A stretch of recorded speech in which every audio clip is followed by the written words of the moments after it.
Hello everyone, बेटा start कर रहे हैं हम लोग सेक्सुअल रिप्रोडक्शन फ्लावरिंग प्लांट का लेक्चर नंबर 2। लेक्चर को स्टार्ट करने से पहले दो तीन चीजें बेटा आपको क्लियर करता हूं। आपका 12th का सिलेबस ऑलरेडी स्टार्ट हो चुका है, हमने एक चैप्टर कंप्लीट किया है। तो मैं उम्मीद करूंगा कि आप सभी बच्चे एक सिंगल पेज में उस चैप्टर को छोटा छोटा करके मेन पॉइंट्स लिख लेंगे। और यदि आपको नहीं है तो आप मुझे बताओ, मैं कुछ हेल्प करता हूं उसमें। दूसरा पॉइंट ये है बेटा आपको कि अब इस चैप्टर में आपको बहुत ध्यान से पढ़ना है, क्योंकि इसमें से एनसीईआरटी की डीप लाइनें आती हैं। और अगर आप मेरे से पूछो कि सर क्लास 11th और 12th का वेटेज सेम है क्या, बेटा वेटेज सेम है, चैप्टर 11th में ज्यादा है। तो कुछ पर्टिकुलर ऐसे चैप्टर हैं जिनके नंबर ऑफ क्वेश्चन ज्यादा आ सकते हैं, उनमें से ये चैप्टर भी है। एक टाइम था इससे 4 क्वेश्चन 5 क्वेश्चन तक भी चले जाते थे, है ना। तो अभी कम से कम 3 तो आ रहे हैं ना, तो 3 अच्छा वेटेज होता है किसी भी चैप्टर के लिए। क्लियर। ऐसे ह्यूमन रिप्रोडक्शन से भी काफी क्वेश्चंस आते हैं। तो आपको ये चैप्टर्स बहुत ध्यान से पढ़ने हैं, कोई गड़बड़ नहीं करनी। बहुत सारे बच्चे बेटा, मैंने एनसीईआरटी एकदम deep proper line by line पढ़ाया और उनको ऐसा लगता है कि पता नहीं चैप्टर में उन्हें बहुत मजा आना चाहिए। बेटा मजा तब आएगा जब तेरा रिजल्ट आएगा, ये समझ तुझे। तो एनसीईआरटी की लाइनें छोड़ देगा तो तुझे मजा तो बहुत आ जाएगा, पर उससे तेरा सिलेक्शन कुछ नहीं होने वाला। मैं फिर बता रहा हूं इस बात को कि हम इस चीज को बिल्कुल मानते हैं कि बायो का पेपर आसान आता है, इसमें कोई डाउट नहीं है। पिछले 3 साल से 2 साल से आसान आ रहा है, पर ऐसा तो फिजिक्स के साथ भी था ना। आप खुद बताइए, फिजिक्स का पेपर आसान आता था, पिछले साल टीचरों ने चीख चीख के बोला पेपर आसान आएगा, लेकिन फिर क्या हुआ, अचानक से कुछ क्वेश्चन घूम गए। तो मेरा पॉइंट यह है कि आप ये नहीं कह सकते कि बायो का पेपर हमेशा आसान आएगा। आप ये जरूर कह सकते हो कि हाँ, बायो का पेपर एनसीईआरटी से आएगा। तो क्या आप अपनी तैयारी का लेवल एनसीईआरटी नहीं पढ़ेंगे तो उससे बढ़ जाएगा क्या? तो आपको एनसीईआरटी की सारी डीप लाइनें पढ़नी है। मेरी जो अप्रोच है पढ़ाने की बेटा, वो कुछ इस तरीके की होती है कि मैं एनसीईआरटी की एक एक लाइन को कवर करना चाहता हूं, क्योंकि मैं ये नहीं चाहता कि अगर क्वेश्चन आ जाए और उसके बाद टीचर आपको बताए कि नहीं बेटा देख ये पूछा था। ये हर कोई कर लेता है, लेकिन अगर मैंने कराया है तो मेरे नोट्स में, मेरी कराई हुई बातों में, एक्सप्लेनेशन में वो चीज होनी चाहिए। तो इस चीज को आपको बहुत प्रॉपरली फोकस करके चलना पड़ेगा, क्योंकि मैं आपको बार बार इस चीज को बोल रहा हूं कि बेटा एनसीईआरटी डीप पढ़ो। डीप का मतलब ये नहीं है कि आप हर एक बात का मतलब निकालो, एटलीस्ट आपने वो लाइन पढ़ी हुई हो, आपने मतलब समझा हुआ हो। ये फालतू की बात है कि हम बोल सकते हैं कि एनसीईआरटी में कुछ ऐसा लिखा नहीं है, काम की नहीं है। ये नहीं होता बेटा, हर एक बातें लिखी हैं और जितना वो लिख सकता था उसने लिखा है। बाकी आपका काम है उसको मेहनत से पढ़ना, ठीक है। काम चोरी करोगे, मेहनत नहीं करोगे तो हो सकता है अगर पेपर हल्का सा ट्विस्ट हुआ तो फिर आप प्रॉब्लम में आ जाओगे। तो प्लीज मेक श्योर अपनी एनसीईआरटी बेटा ध्यान से पढ़ो।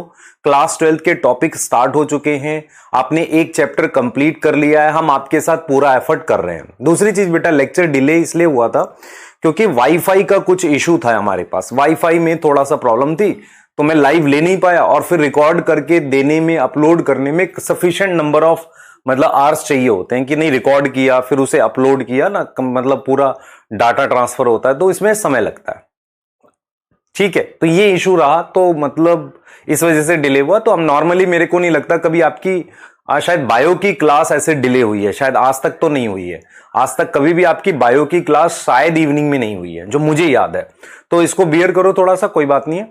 और बहुत सारे बच्चे बेटा इसमें कमेंट में भी लिख रहे हैं कि हम इन टीचर से ये पढ़ते हैं। बेटा आप ये चीज समझिए कि हम इस स्पेस को खाली नहीं छोड़ सकते थे। ऐसा नहीं था कि हम यहाँ कुछ नहीं कराते, है ना।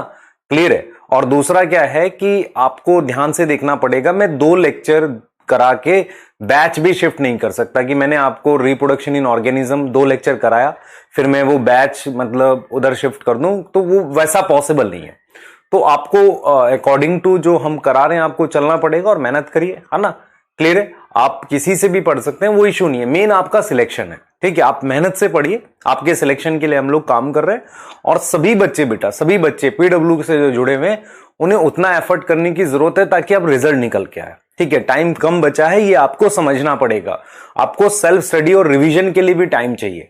ऐसा कुछ नहीं होता है जिसको आप रिवाइज ना करें। रिवाइज तो सब चीज को करना पड़ता है। मैं आपसे एक एग्जांपल पूछता हूं, क्या आपको अपनी 4th 5th 6th क्लास के सारे फ्रेंड्स के नाम याद हैं क्लास के? पहले तो रहते थे।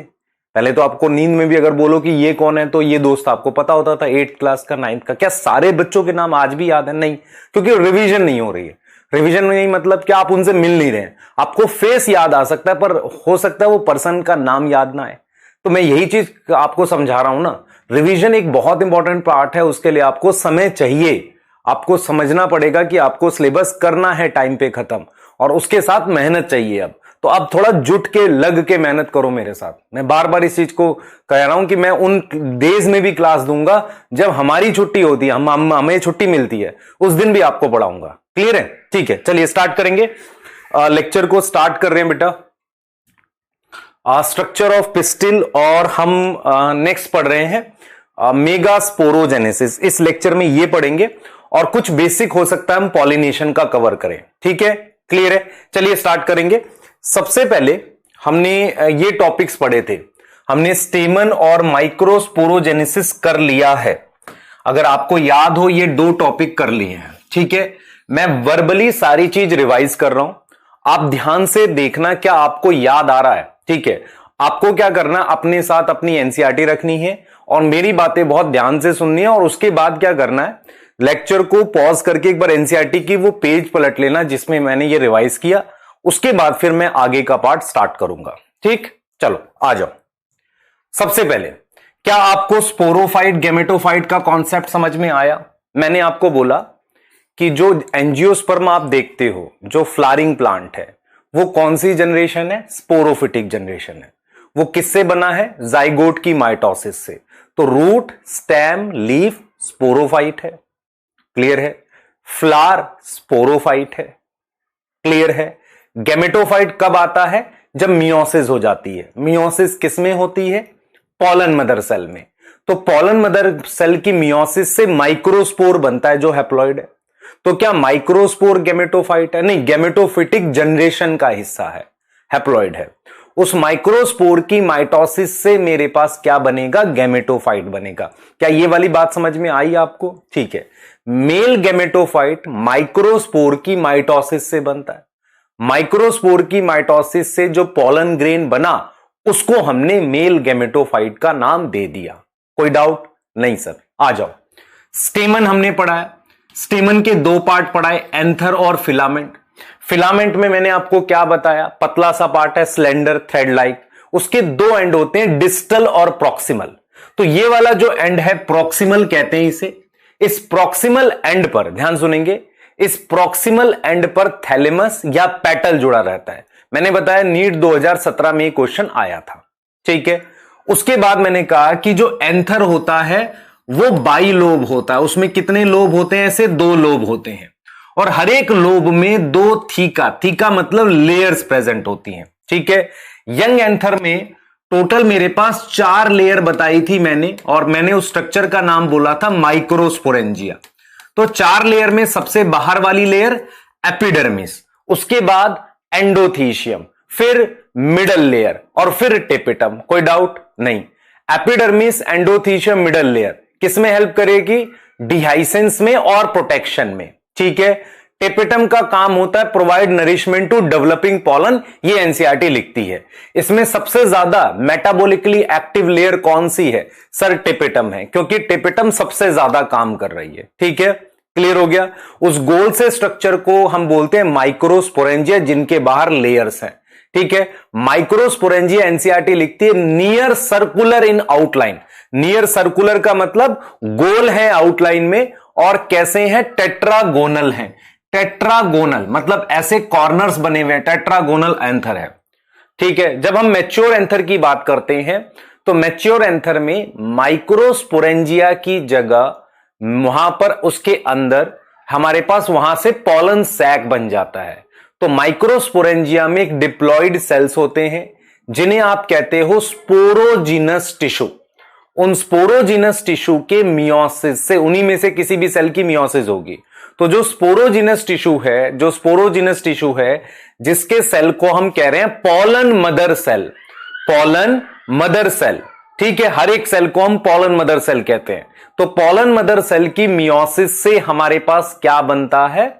माइक्रोस्पोर बनते हैं। तो मैंने क्या बोला? मैंने बोला एक माइक्रोस्पोरेंजियम में मान लो 200 स्पोरोजिनस टिश्यू है, तो हर एक सेल पॉलन मदर सेल की तरह काम कर सकता है। E cell act as a pollen mother cell या microspore mother cell. Mother cell मतलब मियोसाइट जिसकी मियोसिस होगी, उसकी मियोसिस से 4 माइक्रोस्पोर बनेंगे जो टेट्राड की फॉर्म में होंगे। ये चीज बताया। हर एक माइक्रोस्पोर की माइटोसिस करके आप क्या बनाओगे, पोलन ग्रेन बनाओगे। तो मैच्योर एंथर में मेरे पास पोलन होगा और क्या होगा, पोलन सैक होगा। ठीक है। अब माइक्रोस्पोरोजेनेसिस, पोलन मदर सेल से क्या बनाना, माइक्रोस्पोर बनाना। इसके लिए किस प्रकार की डिवीजन होती है, मियोसिस। अगर आपसे कोई पूछ दे division involve in microsporogenesis, then it should be meiosis. It should be meiosis. वो क्या होनी चाहिए, मियोसिस होनी चाहिए। क्लियर है ये चीज? ये चीज समझ में आ रही है? तो हमने यहां पर क्या पढ़ा, हमने स्टेमन पढ़ा, हमने बाइलोब एंथर पढ़ा, bithecous, young anther, mature anther, microsporogenesis. अब हम बात कर रहे हैं डेवलपमेंट ऑफ पोलन की। बहुत ध्यान से सुनेंगे सारी बातों को, क्योंकि हम पोलन डेवलपमेंट की बात करने जा रहे हैं कि पोलन की डेवलपमेंट कैसे होती है। तो मैंने आपको पढ़ाया था कि मेरे पास ये माइक्रोस्पोर होता है, इसमें मुझे अनइक्वल माइटोसिस करनी है। माइक्रोस्पोर की प्लॉइडी बताओ, सर हैप्लॉइड बताई थी। इसकी मैंने क्या करी, अनइक्वल डिवीजन। अनइक्वल डिवीजन कैसे करते हैं, अगर स्पिंडल फाइबर सेल के सेंटर में बनता है, मतलब क्या हुआ, स्पिंडल फाइबर का इक्वेटर और किसी भी सेल का इक्वेटर अगर सेम लाइन पर हो, उसे कहते हैं सिमेट्रिक स्पिंडल। एसिमेट्रिक स्पिंडल का मतलब स्पिंडल फाइबर साइड में बनते हैं। उसके लिए क्या होगा, एक बड़ा और एक छोटा सेल बन जाएगा। उससे बड़े सेल को हमने कहा वेजिटेटिव सेल, जिसपे ज्यादा खाना होगा, तो ये एसिमेट्रिक स्पिंडल बने। इसकी वजह से एक बड़ा सेल और एक छोटा सेल। बड़े सेल को हम कह रहे हैं वेजिटेटिव सेल और छोटे सेल को हम कह रहे हैं जनरेटिव सेल। क्या आपको मेरी बात समझ में आई है? तो डेवलपमेंट ऑफ पोलन की हम बात कर रहे हैं, डेवलपमेंट ऑफ पोलन की हम बात कर रहे हैं, जिसमें माइक्रोस्पोर से ये 2 सेल बन गए। वेजिटेटिव सेल को वेजिटेटिव सेल क्यों कहते हैं, क्योंकि इसकी डायरेक्ट कोई इन्वॉल्वमेंट नहीं है सेक्सुअल रिप्रोडक्शन में, डायरेक्ट नहीं है, ऑल्दो ये मदद करता है। Generative cell directly 2 male gamete बनाता है। तो 2 मेल गैमेट कौन बनाता है, जनरेटिव सेल। किस प्रकार की माइटोसिस करेगा, हमारे पास किस प्रकार की माइटोसिस करेगा, हैप्लॉइड सेल वाली। तो माइटोसिस करके 2 मेल गैमेट बनाएगा। पोलन ग्रेन जब मैच्योर होता है, ध्यान सुनेंगे, पोलन ग्रेन जब मैच्योर होता है तो हम ये कहते हैं कि वो 2 सेल या 3 सेल स्टेज का हो सकता है। 2 सेल स्टेज में एक वेजिटेटिव सेल और एक जनरेटिव सेल। वेजिटेटिव सेल की ही वो मेम्ब्रेन होती है जिसे आप क्या बोलते हो, जिसे आप कहते हो प्लाज्मा मेम्ब्रेन। ये वेजिटेटिव सेल की मेम्ब्रेन है। इसका मेरे पास इर्रेगुलर शेप का न्यूक्लियस होता है। वेजिटेटिव सेल की जो मेम्ब्रेन होती है वही प्लाज्मा मेम्ब्रेन होती है, उसके न्यूक्लियस को कहते हैं इर्रेगुलर शेप। इसी प्लाज्मा मेम्ब्रेन के बाहर ये वेजिटेटिव सेल एक लेयर और बनाता है जिसे इंटाइन कहते हैं, और इंटाइन के बाहर टेपिटम ने एक लेयर रिलीज करी है जिसे आप एक्साइन कह रहे हो। तो अगर आपसे कोई पूछे इंटाइन किसने बनाई, वेजिटेटिव सेल ने बनाई। एक्साइन किसने बनाई, टेपिटम ने बनाई। ये चीज समझ में आ गई, 3 लेयर हो गई, प्लाज्मा मेम्ब्रेन, इंटाइन और एक्साइन। एक्साइन बनी है लिपिड की स्पोरोपोलिनिन, इंटाइन बनी है पैक्टिन और सेलुलोज की। कोई डाउट है बताओ? ठीक है।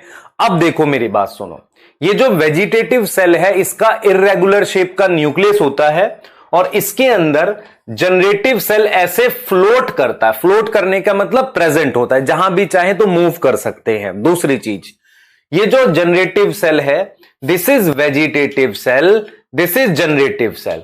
इसकी शेप, सेल की शेप स्पिंडल शेप होती है। कैसी होती है? स्पिंडल शेप होती है। तो जनरेटिव सेल की शेप हमारे पास स्पिंडल शेप होती है। वेजिटेटिव सेल तो सर्कुलर है, फूड रिजर्व है, बड़े साइज का है। इसका काम होता है पोलन ट्यूब बनाना। पोलन ट्यूब बनाने के लिए बेटा खाना चाहिए, क्योंकि ग्रोथ करानी पड़ती है।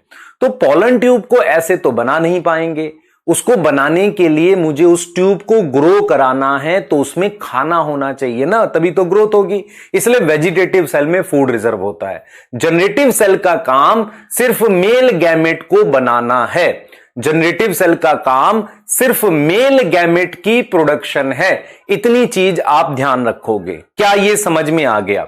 तो मेरे पास ये हो गया वेजिटेटिव सेल और ये हो गया जनरेटिव सेल। इस पूरे स्ट्रक्चर को पॉलन ग्रेन या मेल गैमेटोफाइट कहते हैं।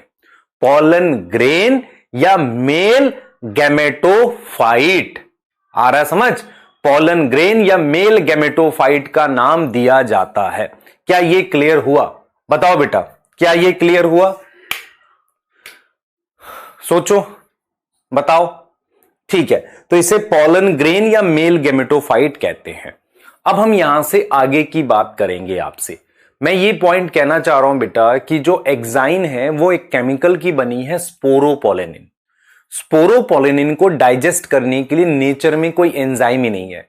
मैं आपसे आज एक चीज पूछता हूं, मान लो ये मार्कर प्लास्टिक का बना है, ये क्या ऐसी चीज है जिसको डाइजेस्ट नहीं कर सकते? अगर नेचर में इसको डाइजेस्ट करने का एंजाइम है नहीं तो ये कभी डाइजेस्ट नहीं होगा, ये पड़ा रह जाएगा लाखों सालों तक। अगर मेरे पास नेचर में किसी चीज को डाइजेस्ट करने का एंजाइम है तो उसे हम कहते हैं बायोडिग्रेडेबल। तो sporopollenin non biodegradable organic material है। नॉर्मली ऑर्गेनिक क्या होता है? जो नेचर बनाती है, प्लांट एनिमल बनाते हैं। पर सभी प्रकार की जो ऑर्गेनिक चीजें हैं उनको तोड़ने के लिए कोई ना कोई नेचर एंजाइम बनाती है।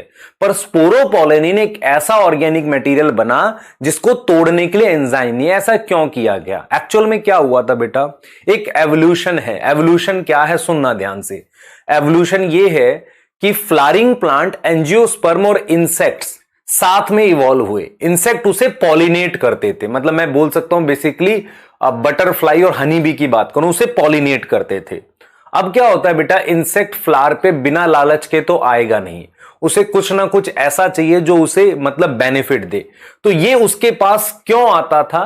क्योंकि उसे रिवॉर्ड मिलता था, इनाम मिलता था। तो भाई इसको इनाम कहां से मिलेगा? मैं अगर आपसे पूछूं कौन सा इनाम, कौन सा रिवॉर्ड मिलेगा, तो रिवॉर्ड जिसे हम क्या बोलते हैं बेटा, रिवॉर्ड था नेक्टर। लेकिन खाना तो, फूड रिजर्व तो वेजिटेटिव सेल में भी है।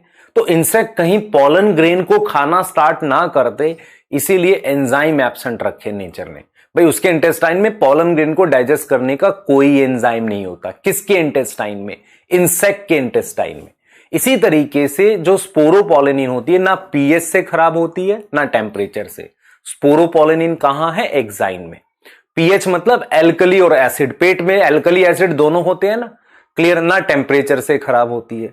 इसीलिए फॉसिल में ये लंबे समय तक उसको प्रिजर्व करती है। अगर आपसे कोई पूछे कि भाई फॉसिल जो है उसको प्रिजर्व करती है। दूसरा, एक्साइन बेटा एक डिजाइन देता है। किसके ऊपर डिजाइन देता है? पॉलन ग्रेन के ऊपर।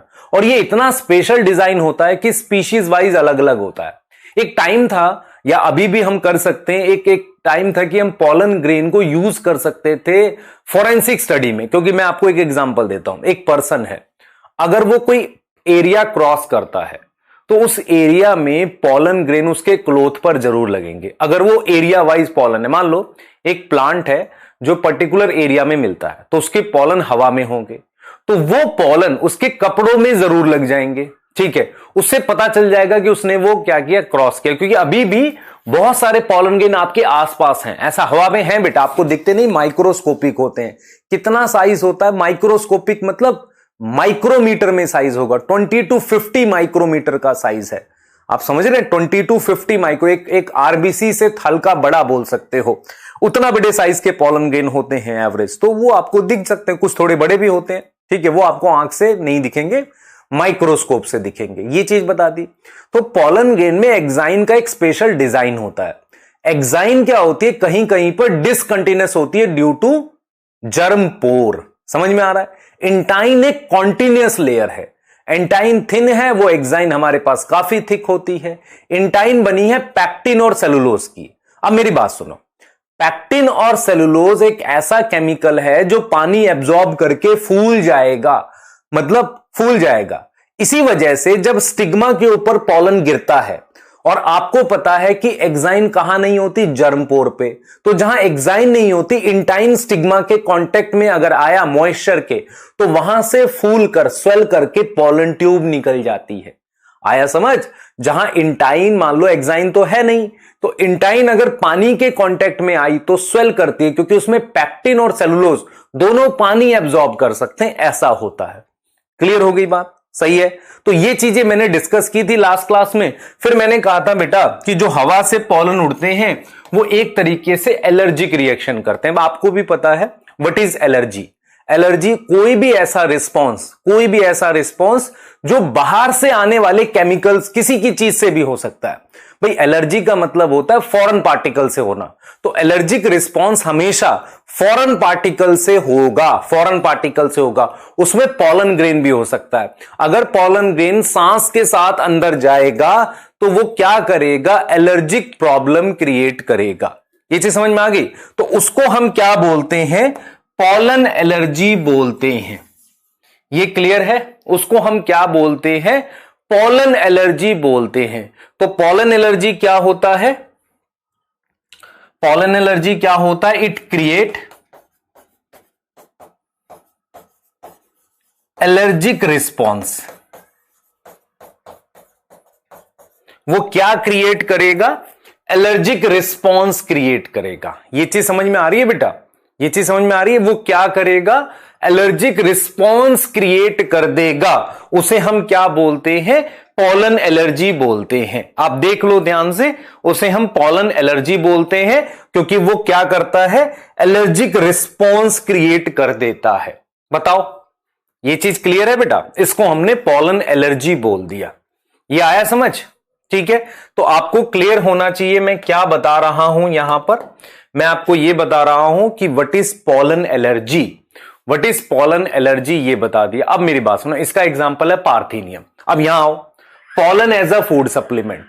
बहुत सारे पॉलन ग्रेन वेस्टर्न कंट्रीज में खाए जाते हैं। उसमें एक्साइन खाते कैसे?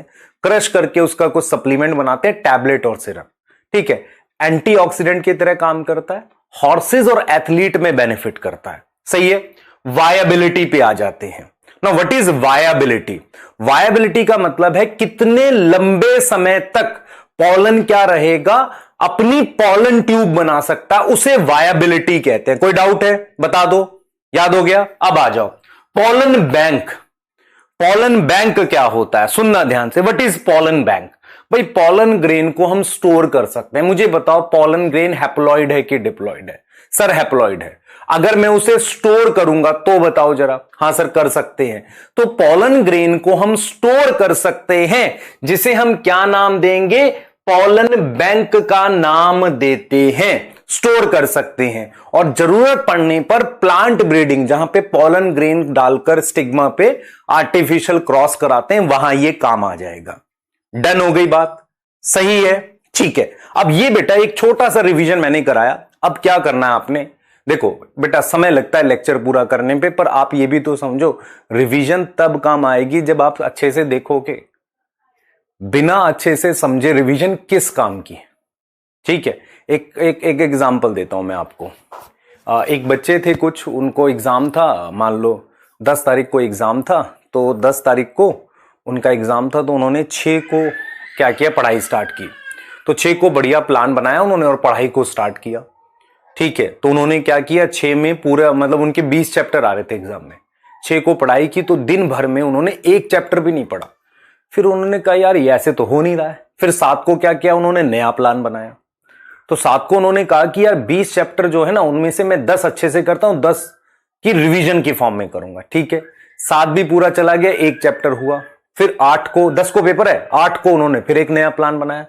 कहा कि यार सारे चैप्टर करते हैं जल्दी जल्दी रिवीजन फॉर्म में। 8 भी पूरा चला गया, सिर्फ 2 चैप्टर हुए। फिर 9 को उन्होंने प्लान बनाया, यार चैप्टर करके रिवाइज ही तो करना है, क्यों ना सीधे रिवीजन कर लेते हैं। तो 9 को उन्होंने सुबह से स्टार्ट किया, इवनिंग में जाके उन्हें फील हुआ एक भी चैप्टर ढंग से नहीं हुआ। तो इसे कहते हैं wrong revision strategy.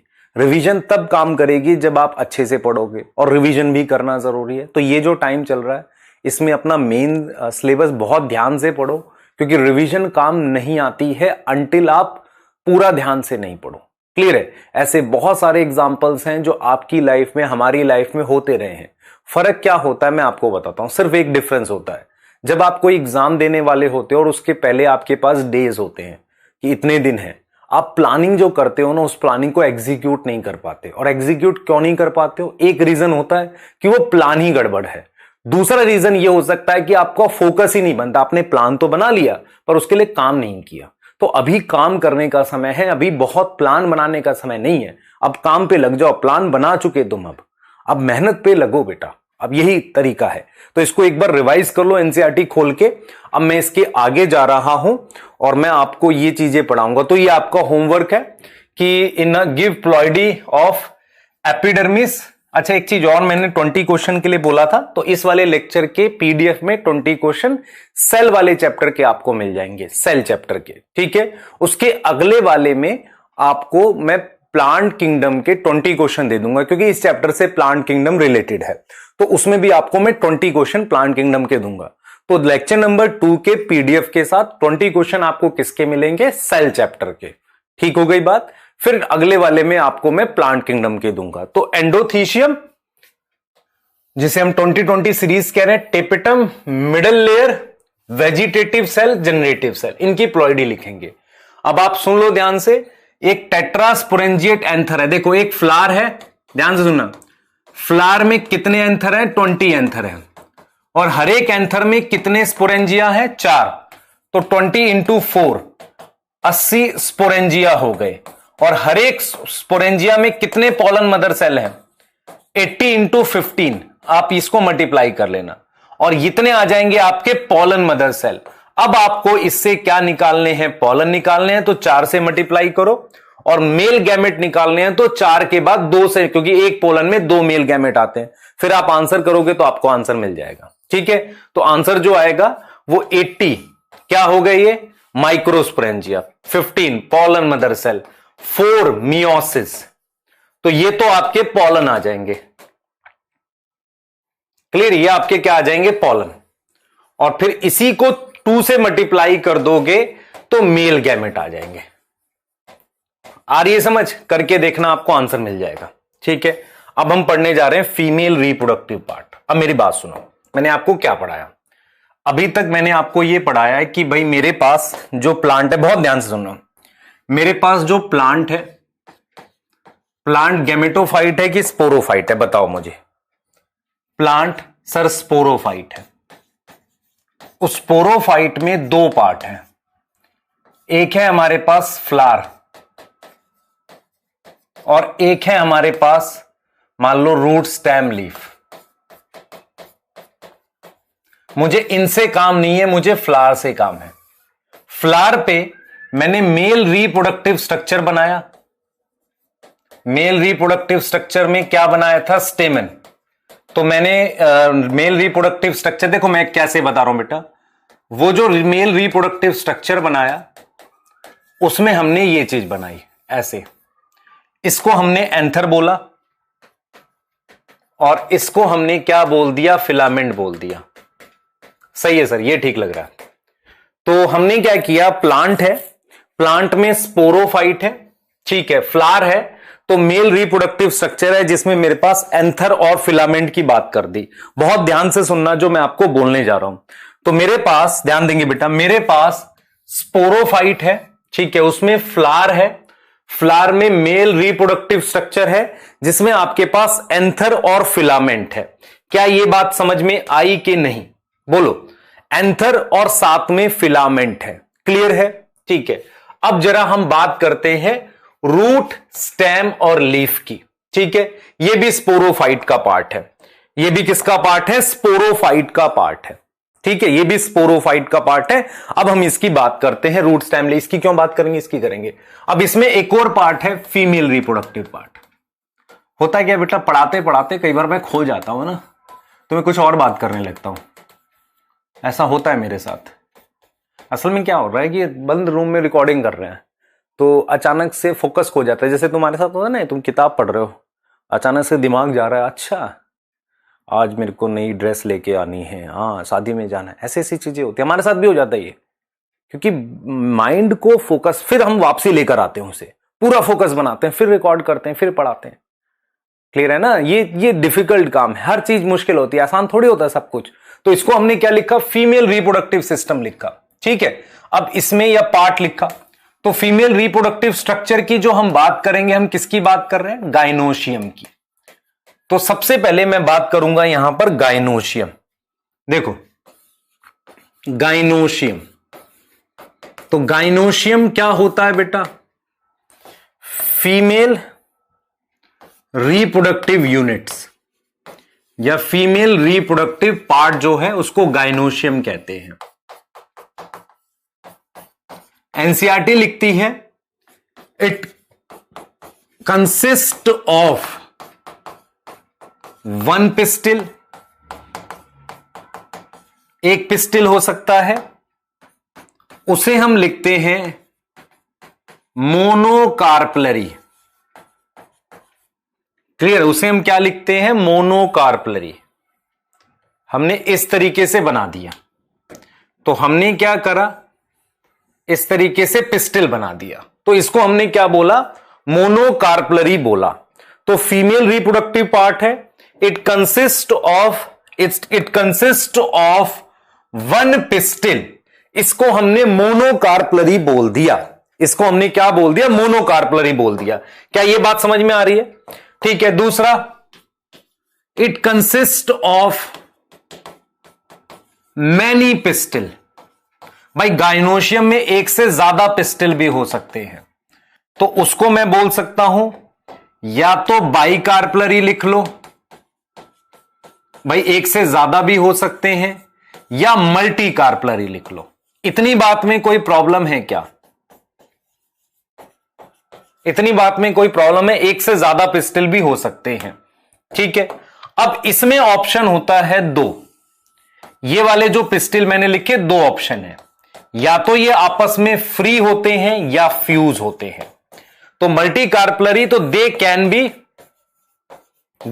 B free और फ्यूज, या तो फ्री हो सकते हैं या फ्यूज। ये हम लोग ऑलरेडी पढ़ चुके हैं।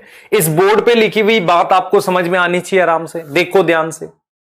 कुछ बच्चों का था सर आप लिखने का समय नहीं देते। देखो बेटा समय भी दिया, इतना टाइम काफी होता है लिखने के लिए। ठीक है, डन हो गई बात। ठीक है, तो गाइनोशियम भी हमने समझा। अब मेरे पास क्या होता है बेटा, ध्यान देंगे।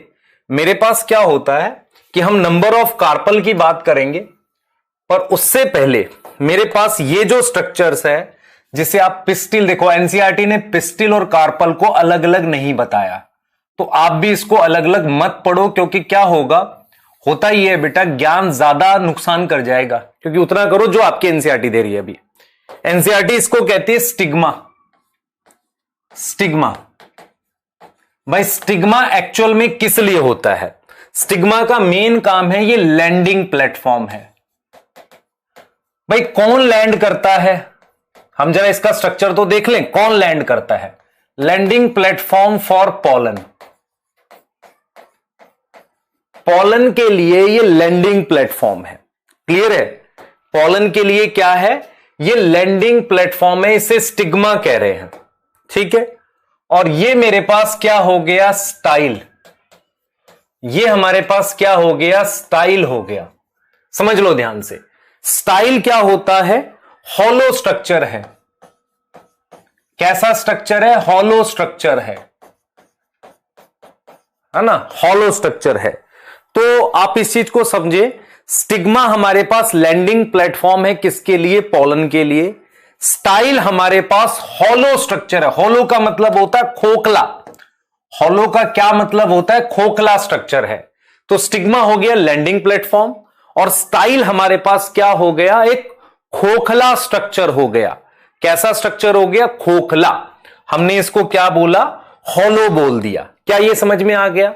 ठीक है, तो stigma landing platform, style hollow structure. इसको हमने क्या बोल दिया? ओवरी बोल दिया। ओवरी। तो ओवरी क्या हो गया बेटा? बेसल। बेसल मतलब नीचे। बल्ज, बल्ज का मतलब हो गया फूला हुआ। बेसल बल्ज पार्ट को हमने ओवरी बोल दिया। ठीक है, अब मुझे एक चीज आपसे पूछनी है। ये जो स्टिग्मा है लैंडिंग प्लेटफॉर्म है, इसको पॉलन पकड़ने हैं, तो आप देख सकते हो इसमें बड़ी मॉडिफिकेशन मिलती है। जब आप विंड पॉलिनेटेड वाले में जाओगे ना, वहां पे फेदरी स्टिग्मा मिल जाएगा। आप समझ रहे हो? तो काफी सारी मॉडिफिकेशन यहां मिलती है। ये हॉलो स्ट्रक्चर होता है, इसके अंदर से पॉलन ट्यूब जाती है। ओवरी बेसल, बेसल मतलब नीचे बल्ज पार्ट है, क्लियर है? इसके टॉप पर on top of which stigma होगा, सॉरी क्या होगा, स्टाइल होगा। दूसरी चीज बेटा, इनसाइड ओवरी हमारे पास ओव्यूल होता है। तो आप देखो इनसाइड ओवरी, मान लो मेरे पास ये प्लेसेंटा है, क्या प्रेजेंट है, प्लेसेंटा। तो ओवरी के अंदर एक टिश्यू होता है, हमेशा याद रखो प्लेसेंटा न्यूट्रिशन देता है। तो उस प्लेसेंटा से एक स्ट्रक्चर अटैच होगा, उसे हम ओव्यूल बोलेंगे। तो ये मेरे पास क्या है, ओव्यूल। ओव्यूल को ही मेगास्पोरेंजिया कहते हैं, मेगास्पोरेंजियम। ये सिंगुलर है बेटा वर्ड। मेगास्पोरेंजियम क्या है, सिंगुलर, समझ में आता है ना? एक के लिए बात कर रहे हैं। तो आपको क्या क्या पार्ट पढ़ना है? आप कार्पल या पिस्टिल की डिटेल पढ़ रहे हैं। अब मैं आपसे पूछूं, कार्पल और पिस्टिल हैप्लॉइड है, डिप्लॉइड है? सोचो। सर पता नहीं किसका पार्ट है, स्पोरोफाइट, ऐसे सोचते हैं, स्पोरोफाइट गेमेटोफाइट। सर स्पोरोफाइट का, तो क्या होगा, डिप्लॉइड होगा। आ रही बात समझ? बताओ, सही है, ठीक है। अब आओ जरा, stigma landing platform, style hollow structure, ovary basal bulge part on top of which style present है। ओव्यूल को मेगास्पोरेंजियम कह दिया। ये हमने प्लेसेंटा बना ली। अब आ जाओ जरा, नंबर ऑफ कार्पल की बात करते हैं। किसकी बात करते हैं? नंबर ऑफ कार्पल की। देखो, नंबर ऑफ कार्पल या पिस्टिल एक हो सकते हैं या एक से ज्यादा हो सकते हैं। अगर सिंगल होंगे, याद करो, सिंगल होगा तो उसको बोलेंगे मोनोकार्पलरी। आप याद करो, मैंने मोनोकार्पलरी के लिए कोई फैमिली लिखवाई थी क्या सर? हां सर, आपने बताई थी फेबेसिएई। कौन सी बताई थी आपने? फेबेसिएई मोनोकार्पलरी है। उसके अलावा मैंगो और कोकोनट भी क्या है, मोनोकार्पलरी बताया था। सही है, ये सिंगल हो गया। ठीक, दूसरा आ जाओ। अगर मेरे पास दो हैं, दो हैं, तो मैं क्या बोलूंगा? बाइकार्पलरी। बेटा बाइकार्पलरी के दो ऑप्शन आप लिख सकते हो, एक फ्री और एक लिख सकते हो फ्यूज। एक आप क्या लिख सकते हो, फ्री। तो फ्री के लिए क्या वर्ड आएगा, एपोकार्पस, और फ्यूज के लिए आएगा सिनकार्पस। क्या ये याद आया? तो इसका मतलब मेरे पास जो मैंने ये कार्पल बनाए यहां पर इस पे थैलेमस पे, तो ये कार्पल आपस में एक दूसरे से फ्री हैं ऐसे। Now this is free. आ रहा है समझ? और फ्यूज का क्या मतलब है? वो आपस में ऐसे फ्यूज हैं। क्लियर? This is fuse. तो हमारे पास फ्री और फ्यूज दो तरीके की चीजें हैं। फ्री है और हमारे पास क्या है, फ्यूज है। तो ये मेरे पास फ्री और फ्यूज की बात हो गई। तो ये दो हो गए, ठीक है। उसके बाद थर्ड हमने लिखा मोर देन टू के लिए आप क्या लिखोगे, मल्टी। अच्छा, इसके एग्जांपल मैंने क्या बता दिए थे? मैंने कहा था, देखो मैं आपको एक चीज बताता हूं बेटा, कुछ जगह आपको ये बाइकार्पलरी में नहीं मिलेगा, रोज वाली फैमिली, पर याद करने के लिए अभी यहीं रखो इसको, क्योंकि इधर उधर करोगे गड़बड़ फील होगा आपको। तो चलो रोज और लोटस की बात कर लेते हैं, रोज और लोटस की बात कर लेते हैं। यहां तो हम 100% श्योर हैं कि ये कहां था, याद है आपको? ये मस्टर्ड की फैमिली, ब्रासिकेसी और ब्रिंजल, ये वही तो है आपका जो आपने मॉर्फो में पढ़ा था। थर्ड आ जाओ जरा यहां पे, मल्टी कार्पलरी। अब ये आपकी 12th की एनसीईआरटी में मल्टी कार्पलरी दे रखा है। तो मल्टी कार्पलरी के भी दो एग्जांपल, दो ऑप्शन, एक एपोकार्पस और दूसरा सिनकार्पस। जो बच्चे पढ़ रहे हैं ध्यान से देखो बेटा, सिनकार्पस, देखो एपोकार्पस का एग्जाम्पल माइकीलिया है, माइशीलिया या माइकीलिया, और इसका एग्जाम्पल फ्यूज वाले का पेपेवर है। ठीक है, आपको क्या करना है, क्योंकि देखो मैं जब एग्जाम में बैठा हूं तो मुझे कई बार ये फील होता है, सर जी ये याद नहीं आ रहा था कि एपोकार्पस में माइकीलिया है कि पेपेवर है। मुझे ये तो याद था कि एनसीईआरटी में दे रखे हैं, पर मुझे ये याद नहीं आ रहा था कि एपोकार्पस में कौन सा है। ठीक है, मुझे ये याद नहीं आ रहा था। तो मैंने क्या किया, मैंने क्या किया कि एपोकार्पस में माइकीलिया है, एम याद कर लिया। जैसे मैंने कहा था ना उस्टिलागो से स्मट याद होगा तो यूएस याद कर लेना, तो गलत नहीं होगा क्वेश्चन। ऐसे एम याद कर लिया, एपोकार्पस से माइकीलिया। क्लियर है? तो इस स्लाइड पर, इस बोर्ड पर लगी हुई सारी चीजें क्लियर हैं आपको? 1 सेकंड लो, 2 सेकंड लो, बना लो, इन्हें अच्छे से ड्रॉ कर लो। क्लियर है? बताओ, जल्दी बताओ। 1 सेकंड दे दो मुझे बस। रिवाइज आप कर लो, ड्रॉ करो जल्दी।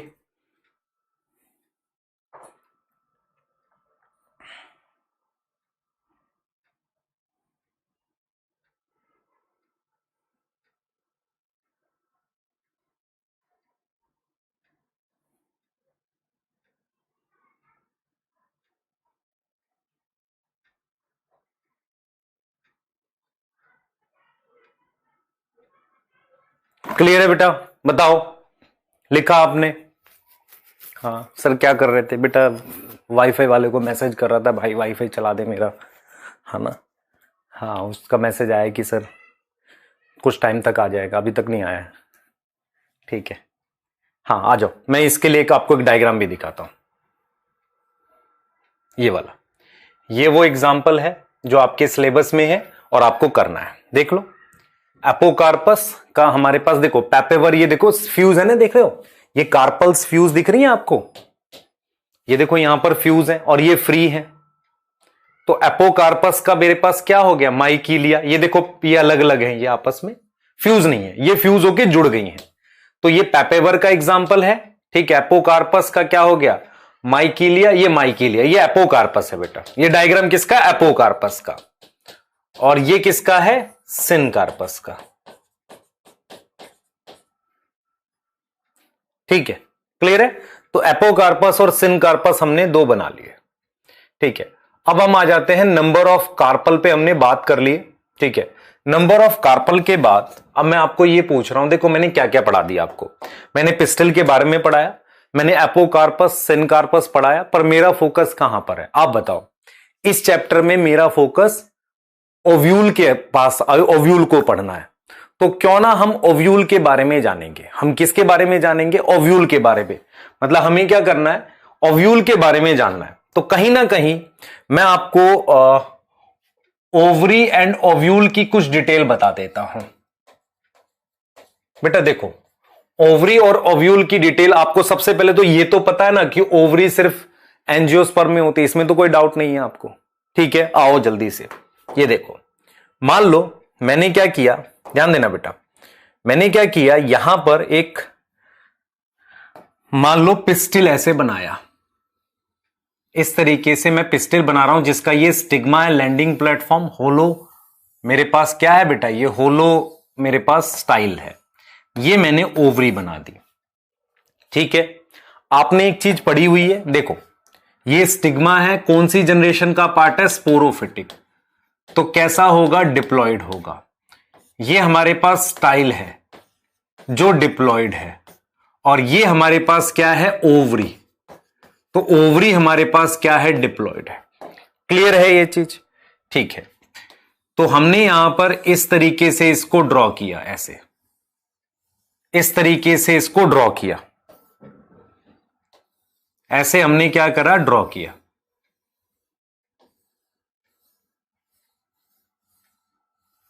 ठीक है, इस तरीके से हमने ड्रॉ किया।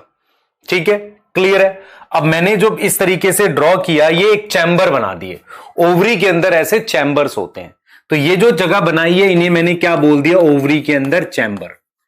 इनको जब मैं काट कर देखता हूं, मान लो मैं ऐसे ओवरी को कट कर दूं, इस तरीके से कट कर दूं, तो ये चैम्बर मुझे इस तरीके से दिख सकते थे। अगर मैं ओवरी को ऐसे काट दूं तो मेरे पास ये चैम्बर इस तरीके से मुझे दिख सकते हैं, ऐसे। तो ये चैम्बर हो गया। इन चैम्बर्स को हम नाम देते हैं लॉक्यूल। तो what is locule? Chamber in ovary. तो ओवरी के अंदर जो चैम्बर है उसे मैंने नाम दे दिया लॉक्यूल। मान लो सिंगल चैम्बर होता, यूनिलॉक्यूलर। किस में होता है? मटर में। मटर में चैम्बर नहीं होते। लेकिन आपने कभी भिंडी काटी है? भिंडी खाई तो होगी। कभी ऊपर से भिंडी काटने को मिले तो उसमें कई चैम्बर मिलते हैं, टमाटर में मिलते हैं। ठीक है, तो उसे कहेंगे मल्टीलॉक्यूलर। ठीक है, अब इस चैम्बर में मेरे पास कहीं भी प्लेसेंटा हो सकता है, मान लो यहां प्लेसेंटा ऐसे। Now this tissue is known as placenta. ऐसे मेरे पास प्लेसेंटा हो सकता है।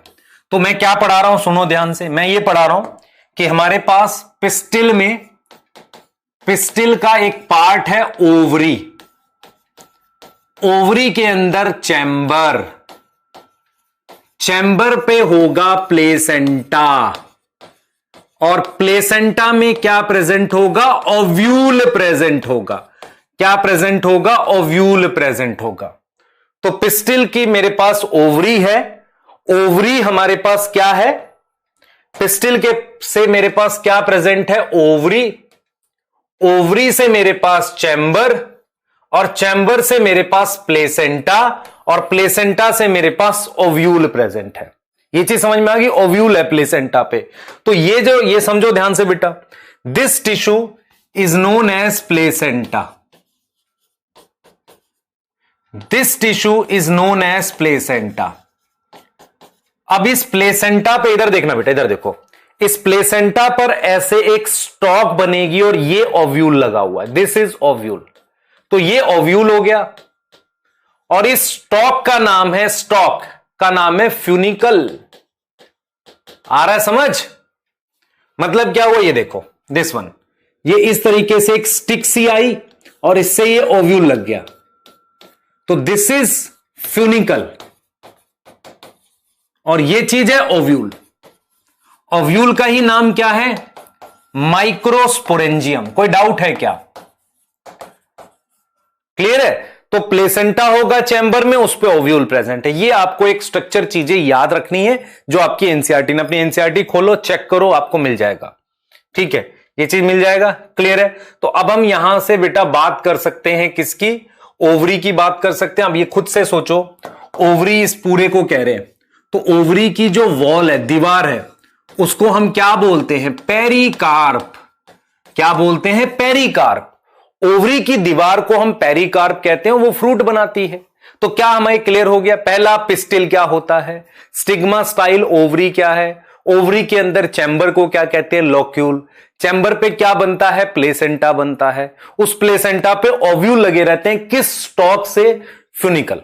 कोई डाउट नहीं सर, कुछ कुछ आ गया। ठीक है, अब हम बात करेंगे बेटा ओव्यूल के स्ट्रक्चर की। ठीक है, हम बात करेंगे ओव्यूल के स्ट्रक्चर की। ध्यान से सुनना, मैं आपको यह पढ़ा रहा हूं, ध्यान से सुनेंगे बेटा। मैं आपको यह पढ़ा रहा हूं कि हमारे पास, मान लो ये एक टिश्यू है जिसको आप प्लेसेंटा कह रहे हो। ध्यान से देखना मैं क्या करने जा रहा हूं। ये एक टिश्यू है जिसको आप प्लेसेंटा कह रहे हो, दिस इज प्लेसेंटा। कोई डाउट नहीं सर, चलो ये प्लेसेंटा बना दिया। तो हमने ये आपके लिए बनाया एक टिश्यू जो चैम्बर के अंदर है, प्लेसेंटा। इस प्लेसेंटा पर ये हमारे पास फ्यूनिकल है, दिस इज फ्यूनिकल, और ये मेरे पास क्या है, ओवरी। कोई डाउट है नहीं सर? तो मेरे पास प्लेसेंटा, फिर मेरे पास फ्यूनिकल, और फिर मेरे पास क्या बनी हुई है, ओवरी। ठीक है, सही है, ओवरी बनी हुई है, ओव्यूल बना। क्या हो रहा है बताओ? ऐसा भी होता है, हो जाता है कई बार बेटा लिखने में, ओव्यूल हो गया। अब मैं आपसे ये कह रहा हूं, ये जो पॉइंट है ना, जहां फ्यूनिकल ओव्यूल से लगा हुआ है, ये पॉइंट, इस पॉइंट को हम कहते हैं हाइलम। क्या बोलेंगे बेटा, हाइलम। और ये मेरे पास ओव्यूल बना हुआ है। ओव्यूल जो होता है मेरे पास, ध्यान से सुनो बेटा, ओव्यूल जो होता है, उस ओव्यूल में इस तरीके की लेयर्स होती हैं, ऐसे ये लेयर्स होती हैं। इन लेयर्स को कहते हैं इंटेग्यूमेंट। और जहां ये लेयर नहीं होती, थोड़ा बड़ा बनाते हैं ना, मजा नहीं आएगा नहीं तो ऐसे। देखो मैं क्या क्या बता रहा हूं, थोड़ा बड़ा बनाएंगे तो लिखने में आपको दिखेगा भी। कुछ कहेंगे सर हमने बना लेता, रुक जाना, डर मत कर, इधर ध्यान दे, पहले साथ के साथ बना रहा है पर 2 मिनट पेशेंस रख। This is placenta, this is funicle, this is integument. ये इंटेग्यूमेंट है, 2 बना देते हैं, 2 इंटेग्यूमेंट। ठीक है, इसके अंदर कुछ सेल्स बना दिए, इन सेल्स को हम न्यूसिलस का नाम देंगे अभी। तो इंटेग्यूमेंट इनको सराउंड करता है। नाउ दिस कंप्लीट स्ट्रक्चर, ध्यान दे बेटा, this complete structure is ovule. अब ठीक है, ovule. Now this is funicle, ये फ्यूनिकल है। दिस इज प्लेसेंटा,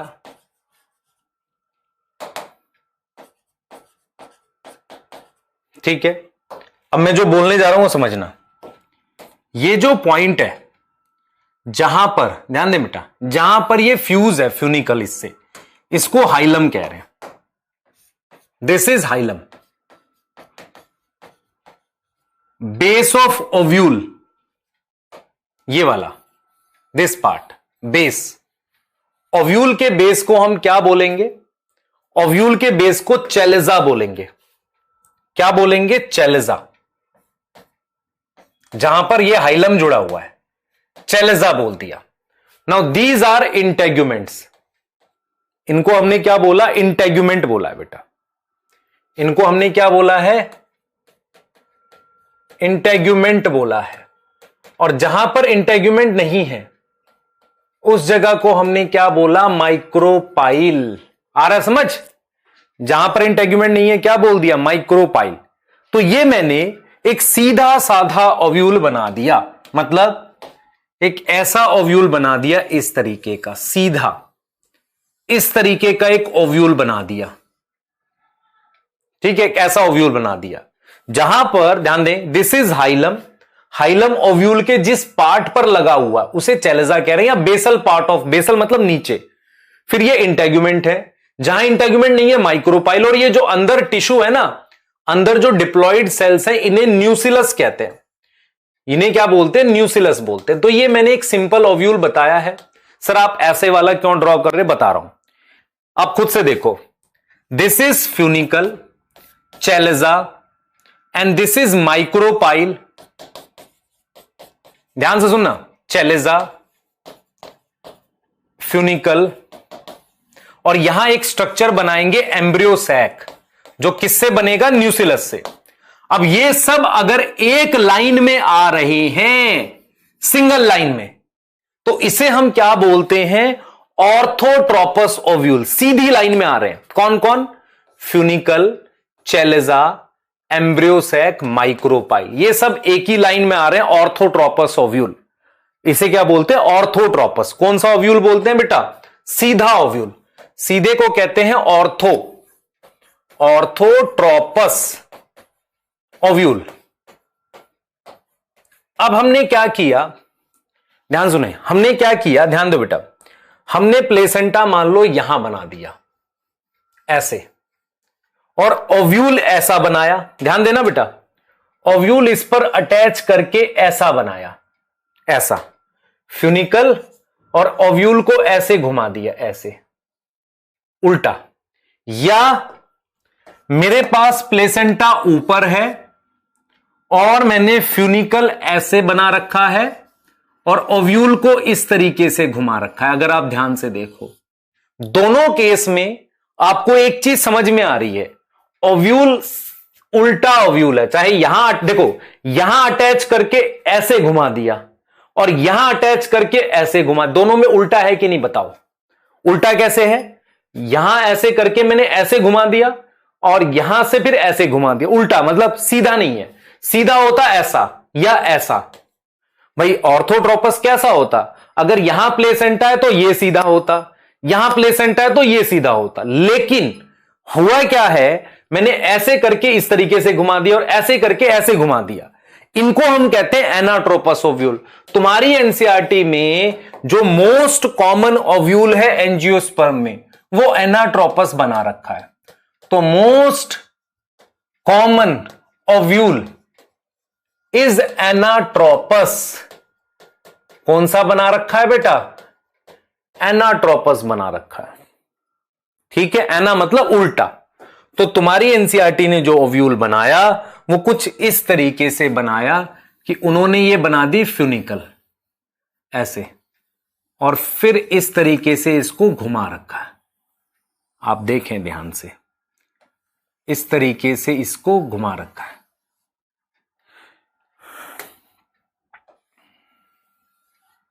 ऐसे देख रहे हो, इंटेग्यूमेंट है ये दो ऐसे। तो इसका मतलब ये वाला बना रखा है इन्होंने एनसीईआरटी ने, ठीक है, जिसमें इन्होंने ये जो है इसको ये फ्यूनिकल कह रहे हैं, दिस इज फ्यूनिकल, इसको ये फ्यूनिकल कह रहे हैं। फ्यूनिकल हमने पहले भी बताया आपको, ठीक है। और जहां पर ये अटैच हो रहा है ओव्यूल से, this point is known as hilum. इस पॉइंट को ये क्या बोल रहे हैं? हाइलम बोल रहे हैं। ओव्यूल घुमा हुआ है, ठीक है।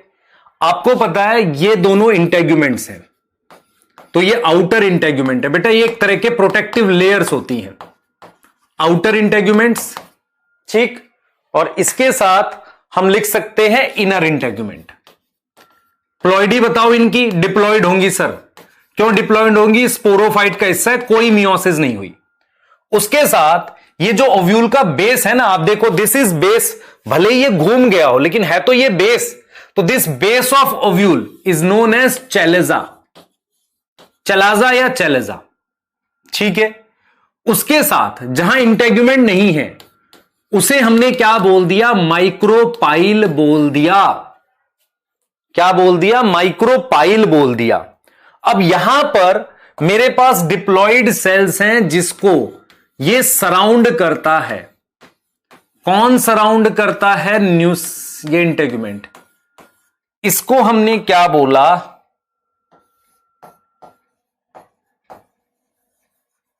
न्यूसिलस, ठीक है। इसको हमने क्या बोला? न्यूसिलस का नाम दिया। यहां तक ठीक है। तो ये चीज क्लियर है, ये चीज क्लियर है। हमने यहां पर स्ट्रक्चर ऑफ ओव्यूल की बात कर ली, जिसमें मोस्ट कॉमन ओव्यूल क्या है? एनाट्रोपस। समझ में आ रहा है? मोस्ट कॉमन ओव्यूल क्या है? एनाट्रोपस की बात कर रहे हैं, ठीक है, क्लियर है। ध्यान दे बेटा, मोस्ट कॉमन ओव्यूल क्या है? एनाट्रोपस, सॉरी एनाट्रोपस है। हमने ये ऑर्थोट्रोपस आपको दिखाया, तो मैं रिपीट करता हूं। ऑर्थोट्रोपस में फ्यूनिकल, चैलेजा, एम्ब्रियोसैक और माइक्रोपाइल सब एक लाइन में। उल्टे ओव्यूल में क्या होगा? या तो ऐसा होगा या इस तरीके से। ये चीज क्लियर है? या तो इस तरीके से होगा, ऐसा देखो देखो, या तो ऐसे घुमा हुआ होगा यहां से अटैच करके, या मेरे पास मान लो ऊपर से है तो नीचे से ऊपर की तरफ ये वाला ये बना रखा है, देख रहे हो। और ये बेटा देख, इस चीज को समझना चाहिए आपको कि हमारे पास फ्यूनिकल क्या, कई बार क्या होता है, देखेंगे ध्यान से, देखो this is funicle and this base is chalaza. इस पॉइंट को कह रहे हैं हाइलम। कई बार क्या होता है, ये बॉडी इसके साथ आके लग जाती है, मतलब क्या हुआ? दिस इज ओव्यूल, ठीक है। इसके बेस को क्या बोला? चैलेजा। इस अटैचमेंट को हाइलम, दिस इज फ्यूनिकल। कई बार क्या होता है, ये घूम के यहां आके लग जाता है, ये तो ये जो साइड का इंटीग्यूमेंट वाला पार्ट भी इसके साथ लग जाता है, तो एक रिज बन जाता है, उसे रैफे बोलते हैं। पहले पढ़ाते थे, अब जरूरत नहीं है। तो ये मेरे पास एक एनाट्रोपस ओव्यूल है जो एनसीईआरटी में दे रखा है। मोस्ट कॉमन क्या होता है? एनाट्रोपस। पर ऑर्थोट्रोपस सीधा ओव्यूल आपको देखो, हम इसे लिख रहे हैं उल्टा ओव्यूल, तो इसका मतलब सीधा तो पता होना चाहिए ना, सीधा ऐसा होता है। कोई डाउट है? नहीं सर, ठीक है।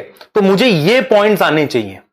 Name of ovule, most common बताओ, ये पॉइंट्स याद करने हैं। मोस्ट कॉमन इन एंजियोस्पर्म, ये डायरेक्ट क्वेश्चन आएंगे जो मैं अभी इस टेबल में लिख रहा हूं, उसको बोलेंगे एनाट्रोपस ओव्यूल, ठीक है। मोस्ट कॉमन टाइप हमने क्या लिख दिया बेटा? अच्छा, नेम ऑफ ओव्यूल लिखना था यहां पे। Most common type anatropous. मैं क्या बोलना चाह रहा था वो सुनो। ओव्यूल का नाम होता है माइक्रोस्पोरेंजियम। क्या नाम होता है? माइक्रोस्पोरेंजियम होता है, ठीक है। अगर मैनी होंगे तो माइक्रोस्पोरेंजिया, सही। मोस्ट कॉमन टाइप एनाट्रोपस, किसमें? इन angiosperm. What is hilum? Point of attachment. किसकी अटैचमेंट कर रहे हैं? Of funicle. किस पे? On body of ovule. तो बॉडी ऑफ ओव्यूल पर कैसे अटैच है उसको हमने क्या बोल दिया बेटा? हाइलम बोल दिया। फ्यूनिकल क्या है? What is funicle? What is funicle? Funicle एक स्टॉक है। स्टॉक देखो, पॉइंट ऑफ अटैचमेंट स्टॉक है ना, विच अटैच ओव्यूल ऑन प्लेसेंटा। जो ओव्यूल को किस पे अटैच कर रही है? प्लेसेंटा पे। ये वो सारे पॉइंट्स हैं जो आपको आने चाहिए। अब इंटेग्यूमेंट क्या है बेटा? इंटेग्यूमेंट एक एनवलप और प्रोटेक्टिव लेयर है। लेयर विच एनक्लोज का मतलब होता है सराउंड करना, न्यूसिलस। अच्छा, इंटेग्यूमेंट के नंबर कितने हैं? नंबर 2 हैं, 2 नंबर हैं इसके, तो इसलिए बाइटेग्मिक बोलेंगे। और बाद में ये क्या करता है? Later it form seed coat. बाद में यही चीज क्या बनाती है? सीड कोट बनाती है। कोई डाउट है क्या? खुद से देखो, बताओ। नहीं सर आ रहा है ये तो। माइक्रोपाइल क्या होता है? माइक्रोपाइल वो जगह है place where integument is absent. ये वो प्लेस है जहां पर इंटेग्यूमेंट एब्सेंट होता है, उसे हम क्या बोलते हैं? माइक्रोपाइल बोलते हैं। माइक्रोपाइल बोलते हैं। क्लियर है? यहां तक समझ में आ गई? तो ये चीज आपके साथ समझ में आनी चाहिए कि माइक्रोपाइल क्या होता है? Place where integument is absent. ठीक है, क्लियर है? यहां तक समझ में आ रही है? तो name of the ovule microsporangium, most common anatropous, hilum point of attachment, funicle stock, integument बता दिया, माइक्रोपाइल बता दिया। न्यूसिलस क्या है बेटा? न्यूसिलस क्या है बेटा? डिप्लॉयड टिश्यूज हैं। डिप्लॉयड टिश्यू इनसाइड इंटेग्यूमेंट, जिसका काम क्या होता है? न्यूट्रिशन देना, प्रोवाइड न्यूट्रिशन टू किसको? डेवलपिंग एम्ब्रियोसैक को। मेरी बात समझना, देखो यहां पर कोई भी एक सेल, ध्यान सुनेंगे, कोई भी एक सेल क्लोज टू माइक्रोपाइल बड़ा हो जाता है और उसका नाम मेगास्पोर मदर सेल हो जाता है। इस मेगास्पोर मदर सेल की मियोसिस से मेगास्पोर बनते हैं। उन मेगास्पोर से हम एम्ब्रियोसैक बनाते हैं। मेरा पॉइंट यह है कि ये जो सेल न्यूसिलस है, पहले तो इन सेल्स में से कोई एक सेल बड़ा होके मेगास्पोर बनाएगा। सर कितने बना सकते? एक। जबकि वहां पर आपको सारे स्पोरोजिनस टिश्यू क्या बनाते थे? Pollen mother cell. यहां एक ही बनाएगा, मेगास्पोर मदर सेल बनाएगा, उसकी मियोसिस होगी। तो मेगास्पोर मदर सेल किससे डिराइव होता है? न्यूसिलस से। किस तरफ बनता है? चेलेजल की तरफ, माइक्रोपाइल की तरफ, माइक्रोपाइल की तरफ। क्लियर है? और उसमें मियोसिस होती है। तो अगर आपसे कोई पूछे व्हाट इज एमएमसी, तो सबसे पहले तो इसकी फुल फॉर्म लिखो। MMC megaspore mother cell. Ploidy लिखो, ploidy is 2n। Megaspore mother cell क्या करता है? It develop from nucellus. किससे डेवलप हुआ? सर जी न्यूसिलस से डेवलप हुआ। It develop from nucellus. ये किससे डेवलप हुआ? न्यूसिलस से डेवलप हुआ। ठीक है, तो मेगास्पोर मदर सेल किससे डेवलप हुआ है? न्यूसिलस से डेवलप हुआ है टुवर्ड्स माइक्रोपाइलर एंड। और यही वो सेल है जिसमें मियोसिस होती है, माइक्रोपाइलर एंड। तो यही वो सेल है, it is that cell which show meiosis, जो क्या शो करेगा? मियोसिस शो करेगा। क्या आपको समझ में आ गई है? बताओ, क्या आपको क्लियर है ये? तो आपके पास ये चीज क्लियर होनी चाहिए कि what is megaspore mother cell. ठीक है, megaspore mother cell, it develop from nucellus towards micropylar end. It is that cell which show meiosis. ये वो सेल है जो क्या शो करते हैं, मियोसिस शो करते हैं। क्लियर है? जल्दी बता दो, यहां तक ठीक है? अब यहां से हम आगे जा रहे हैं, 1 सेकेंड दे दो मुझे।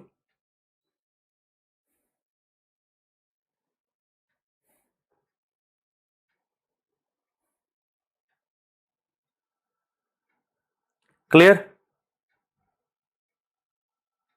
चलिए अब ध्यान दें, अब यहां से हम आगे जाएंगे।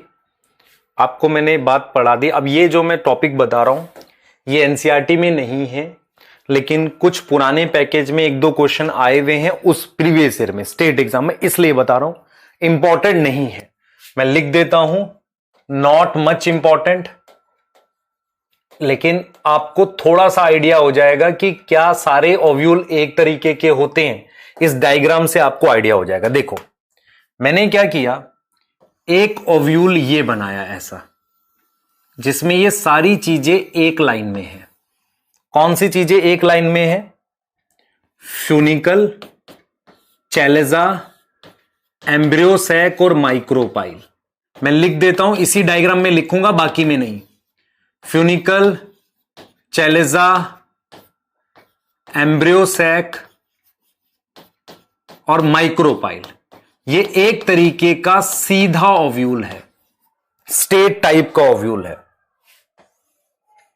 इसे हम कहेंगे ऑर्थोट्रोपस। क्लियर? ऑर्थोट्रोपस। यहां तक समझ में आ रही है? फिर सेकंड हमारे पास, ध्यान देंगे बेटा, सेकंड हमारे पास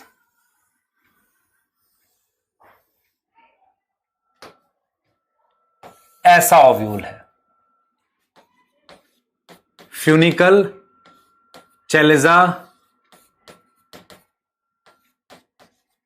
इसे बोलेंगे एनाट्रोपस। ठीक है, इसे हम बोलेंगे एनाट्रोपस। क्या ये क्लियर हुआ? ठीक है, सही है। थर्ड फर्स्ट हो गया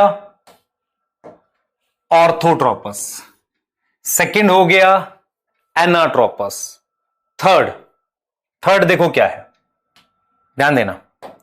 फर्स्ट हो गया ऑर्थोट्रोपस, सेकंड हो गया एनाट्रोपस, थर्ड देखो, थर्ड, फर्स्ट सेकंड थर्ड देखना बेटा, थर्ड देखो मैं क्या बता रहा हूं। फर्स्ट ऑर्थो, सेकंड एना, थर्ड हमारे पास हमने लिखा ये हेमी एनाट्रोपस।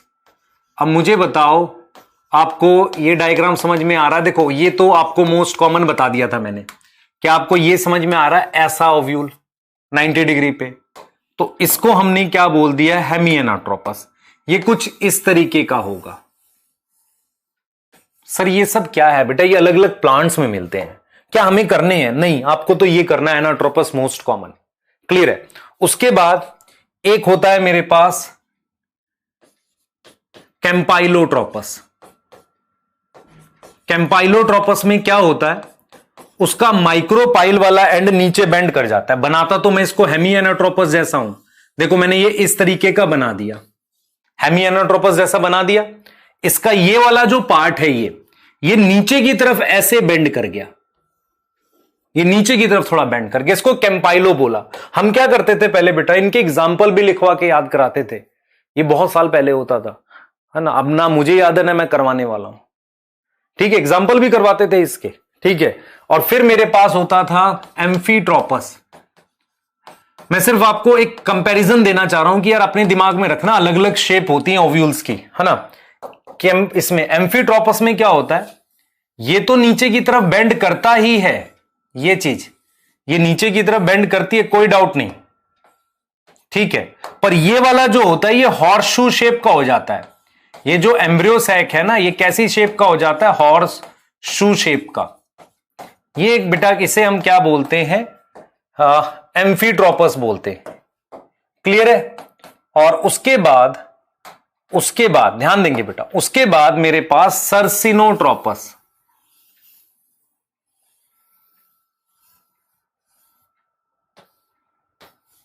ठीक है, इसको हमने क्या बोला, सर्सिनोट्रोपस। ठीक, सर्सिनोट्रोपस इस तरीके से रोटेट कर जाता है। क्लियर है? इस तरीके से क्या कर जाता है, रोटेट कर जाता है। तो आपको यह समझ में आनी चाहिए, ऑर्थोट्रोपस, एनाट्रोपस, हेमी एनाट्रोपस, कैंपाइलोट्रोपस, एम्फीट्रोपस, सर्सिनोट्रोपस। क्या है ये? फ्यूनिकल ऐसे घूम गया सर्सिनो में, करना है हमें ये दो याद रखना मेन, पर ये जस्ट आपको समझाने के लिए कि हमारे पास ओव्यूल्स की टाइप भी होती है। अब असली कहानी पे आओ जरा यार, गैमेट बनाते हैं इसके अंदर, ओव्यूल के अंदर, है ना। मुझे आपको हाउ गैमेट फॉर्म समझाना है, ठीक है। पूरी कहानी समझना जो आपको एक बात में समझ में आनी चाहिए। सबको पता है ये स्टिग्मा होता है, हां सर स्टिग्मा है। ये क्या है, स्टाइल है। ये क्या है, एक बड़ी सी ओवरी बना दी। चलो ओवरी हमने काफी बड़ी बना दी तो अजीब सा बन गया, ठीक है कोई बात नहीं। ओवरी, ठीक सर। मेरे पास ये प्लेसेंटा बना दिया, सही है सर, दिस इज प्लेसेंटा। तो ओवरी के अंदर एक टिश्यू है प्लेसेंटा। मैं जो जो बात बताऊंगा बहुत ध्यान से सुनना। मेरे पास इस प्लेसेंटा पर ये ओव्यूल अटैच है, जैसा कि एनसीईआरटी ने बनाया अटैच करके, वैसा ही मैंने आपके लिए बना दिया। मैंने इस तरीके का बना दिया, ठीक है। तो आपको ही पता है प्लेसेंटा से जो स्टॉक अटैच होती है उसको क्या बोलते हैं, फ्यूनिकल। और जिस पॉइंट पर वो ओव्यूल से अटैच है दैट पॉइंट इज हाइलम। ये आपको याद आ गया। और जहां पर ये माइक्रोपाइल है, ये ऐसे भी हो सकता है और ये बेटा इस तरीके से भी अटैच, ये उल्टा भी घूम सकता था, ठीक है। मतलब ये तो मैंने कैसे ड्रॉ अटैच किया है, ऐसे अटैच किया है। अगर मान लो मैं इसको ऐसे भी अटैच कर सकता था, ध्यान दो, इसको मैं कुछ इस तरीके से भी, मान लो यहां प्लेसेंटा होता तो फिर मैं ये माउथ इसका नीचे की तरफ बनता, ऐसे यहां पर जो दिखाया। कोई बात नहीं, अब चलते हैं। देखो बेटा, यहां पर आपके पास खास तरह के सेल्स हैं जो स्पोरोजिनस टिश्यू किसमें थे, एंथर में, माइक्रोस्पोरेंजियम। अब देखो, इस एक को मैं बोलूंगा मेगास्पोरेंजियम। इसका एक और नाम क्या है बेटा, मेगास्पोरेंजियम का एक और नाम क्या है, ओव्यूल। इस पूरे को मेगास्पोरेंजियम बोल रहे हैं। ये जो टिश्यू है इसके अंदर, इस टिश्यू को नाम दिया मैंने न्यूसिलस। न्यूसिलस का नाम दे दिया, ठीक है। किसका नाम दे दिया, न्यूसिलस का नाम दे दिया। अब मैं जो पॉइंट आपको बोलने जा रहा हूं वो समझना ध्यान से। मैंने इसको नाम दे दिया न्यूसिलस का। मेरे पास ये जो सेल्स हैं, ये वाले जो सेल्स हैं न्यूसिलस के इस साइड में, मतलब माइक्रोपाइल की तरफ, इनमें से कोई एक सेल बड़ा हो जाता है। मान लो ये वाला बड़ा कर देते हैं थोड़ा सा, इस वाले को थोड़ा सा बड़ा कर देते हैं, यहां पर थोड़ा सा कोई सेल मैं बड़ा कर देता हूं, मतलब ये वाला सेल थोड़ा बड़ा हो गया। तो था तो ये न्यूसिलस का सेल ही, ठीक है। इस जो ये सेल बड़ा हुआ है, ये इसको मैं बोलूंगा मेगास्पोर मदर सेल। तो आपको समझ में आना चाहिए कि न्यूसिलस का ये वाला सेल जो क्लोज टू माइक्रोपाइल है, ये थोड़ा बड़ा हो गया। तो इस मेगास्पोरोजेनेसिस क्या होगी, इस मेगास्पोर मदर सेल में एमएमसी जो ये वाला है, इसमें मियोसिस करके मैं क्या बना दूंगा, मेगास्पोर। कितने बनाओगे, 4 मेगास्पोर बना दोगे, 4। यहां तक समझ में आई, कितने बना दिए, 4। अब इस चारों मेगास्पोर में से कोई एक आगे डेवलप करेगा, ठीक है, आगे डेवलप करेगा। क्लियर? तो हम क्या कहेंगे बेटा, वो बेसिकली हम बोलेंगे मोनोस्पोरिक डेवलपमेंट। तो हम ये बोलेंगे कि मेरे पास जो 4 मेगास्पोर है उसमें से फंक्शनल कितने हैं, एक फंक्शनल है। अब मैं आपसे पूछूं, मुझे बताओ कि मेगास्पोर हैप्लॉइड है डिप्लॉइड? आप कहोगे सर हैप्लॉइड, क्योंकि मियोसिस से बना है, हैप्लॉइड। ये चारों भी हैप्लॉइड थे। अब इसकी माइटोसिस से मैं क्या बनाऊंगा, फीमेल गैमेटोफाइट, जैसे स्पोर में बनाया, जिसको एम्ब्रियोसैक बोलेंगे। तो अब मैं आपको यह पढ़ाने जा रहा हूं कि कैसे माइक्रोस्पोर मदर सेल से मेरे पास मेगास्पोर बनेंगे और फिर मेगास्पोर से कैसे मैं एम्ब्रियो सैक बनाऊंगा। और गैमेट बनने का मतलब इसी एम्ब्रियो सैक के अंदर एग सेल होगा। मतलब जैसे हमने कहा था ना, पॉलन ग्रेन में मेल गैमेट होगा, एम्ब्रियो सैक का एक और नाम फीमेल गैमेटोफाइट है। गैमेटोफाइट का मतलब इसमें गैमेट है। क्लियर है? आ जाइए, तो हम डिस्कस कर लेते हैं कैसे, पूरा स्टेप्स देखेंगे और पूरे स्टेप्स को ध्यान से समझेंगे। ठीक है, सबसे पहले हम बात करेंगे मेगा स्पोरोजेनेसिस की। इसको मान लो मुझे डिफाइन करना हो तो मैं लिखूंगा one of the cell close to micropyle, one of the cell of nucellus. कौन सा सेल? न्यूसिलस का। Close to micropyle act as megaspore mother cell. ठीक है, क्योंकि उसका साइज इंक्रीज हो गया है, साइज बढ़ गया। ठीक है, क्लियर है? Now this megaspore mother cell undergo meiosis to form megaspore, 4 haploid megaspore। इतनी बात में कोई दिक्कत नहीं सर, डायग्राम भी दिखा दो अभी। लो देख बेटा, दिस इज न्यूसिलस का सेल, मैंने तुम्हें यही चीज समझाई। ये न्यूसिलस के सेल्स हैं। ठीक है, किसके सेल्स हैं? न्यूसिलस के। अब ये मेरे पास न्यूसिलस के सेल्स हैं। ठीक है, इसमें से कोई एक सेल कैसे काम कर रहा है? मेगास्पोर मदर सेल की तरह। तो बाकी के सेल न्यूसिलस के ऐसे ही हैं।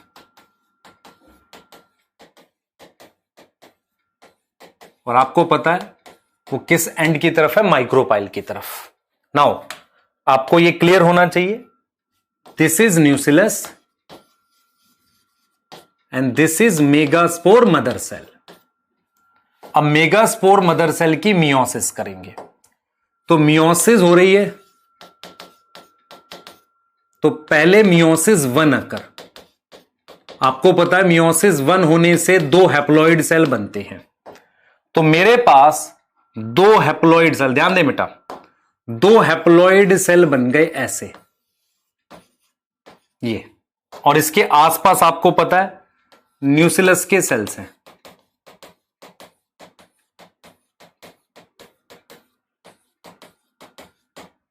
ठीक है, मेरे पास क्या हो गए? 2 haploid cell. Clear? 2 haploid cell है। ठीक, अब आ जाओ, इस 2 हैप्लॉइड सेल को हम कहते हैं डायड ऑफ सेल। क्या बोलेंगे? डायड। आपको पता है मियोसिस 1 के बाद डायड बनता है। फिर इसकी मियोसिस 2 कर दी, तो मेरे पास 4 हैप्लॉइड सेल बन गए। उन 4 हैप्लॉइड सेल्स का नाम मेगास्पोर है। टेट्राड ऑफ सेल या 4 हैप्लॉइड सेल बोल दो। तो मेरे पास ये देख सकते हो आसपास कौन से सेल्स होंगे? ये न्यूसिलस है। तो मेरे पास क्या बन गया बेटा? आप देख लो, मेरे पास 4 हैप्लॉइड मेगास्पोर बन गए। ठीक है, मियोसिस 2 के बाद। तो इस पूरे प्रोसेस को मैं क्या बोलूंगा? Megasporogenesis. The entire process is known as megasporogenesis.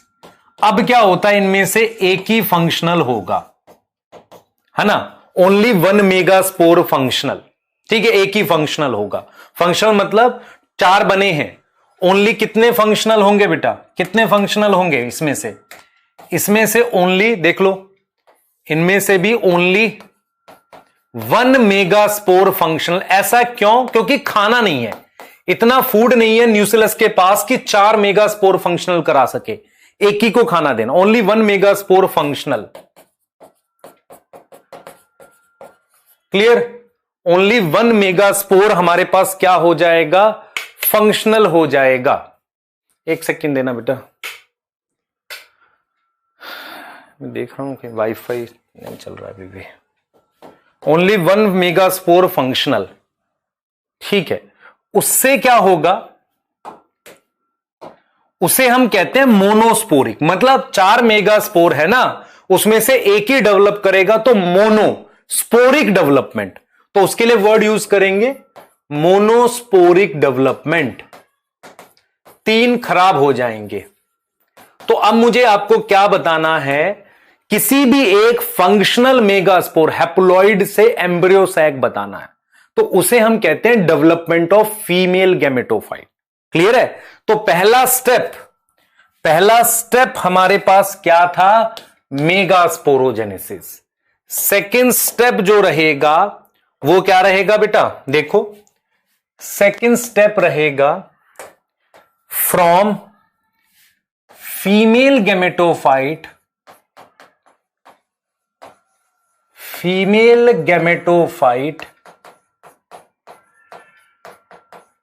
To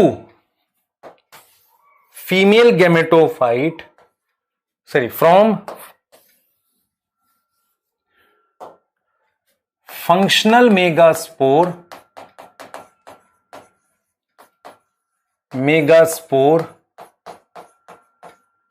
to female gametophyte, जिसको आप क्या बोलोगे, एम्ब्रियो सैक। इसको बना लेते हैं, इसको डेवलप कर लेते हैं। ठीक है, इसको डेवलप करते हैं। मेरी बात सुनना ध्यान से देखना बेटा।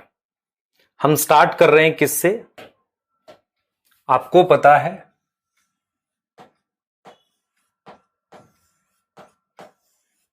ये 4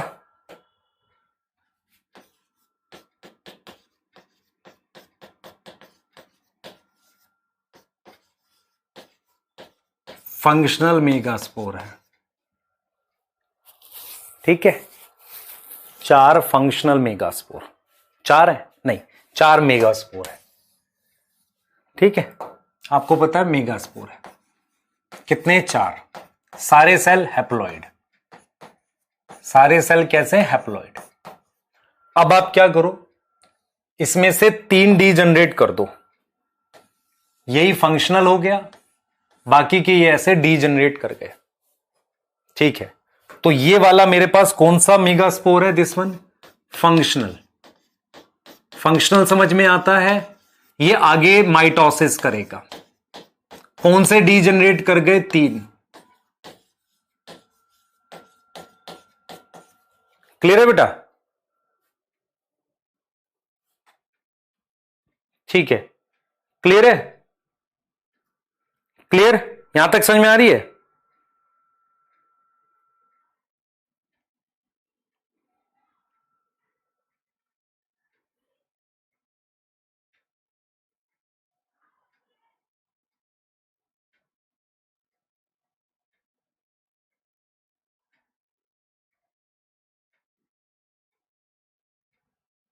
एक सेकंड देना। हाँ, ये देखो 3 डी जनरेट फंक्शनल मेगास्पोर है मेरे पास। क्लियर हो गया? ये मेगास्पोर है और ये हमारे पास क्या है, फंक्शनल मेगास्पोर है। ठीक ठीक है, 3 डी जनरेट करके आ जाओ। अब मैं क्या करूंगा बेटा, फंक्शनल मेगास्पोर में माइटोसिस करूंगा। ध्यान से सुनना। नाउ माइटोसिस अकर इन functional megaspore.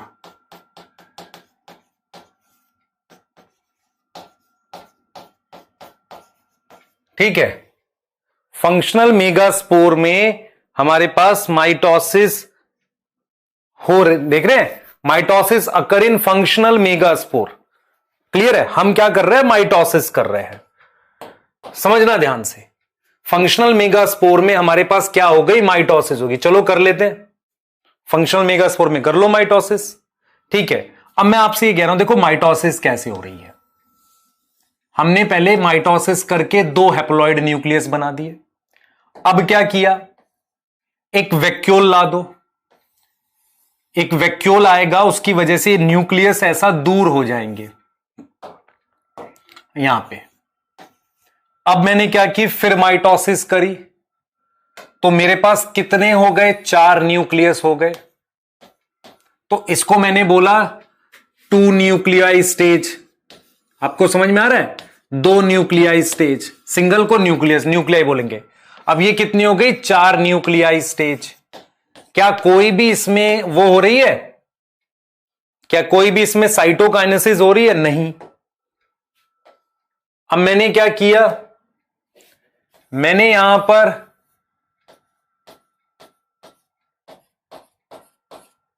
8 nuclei stage,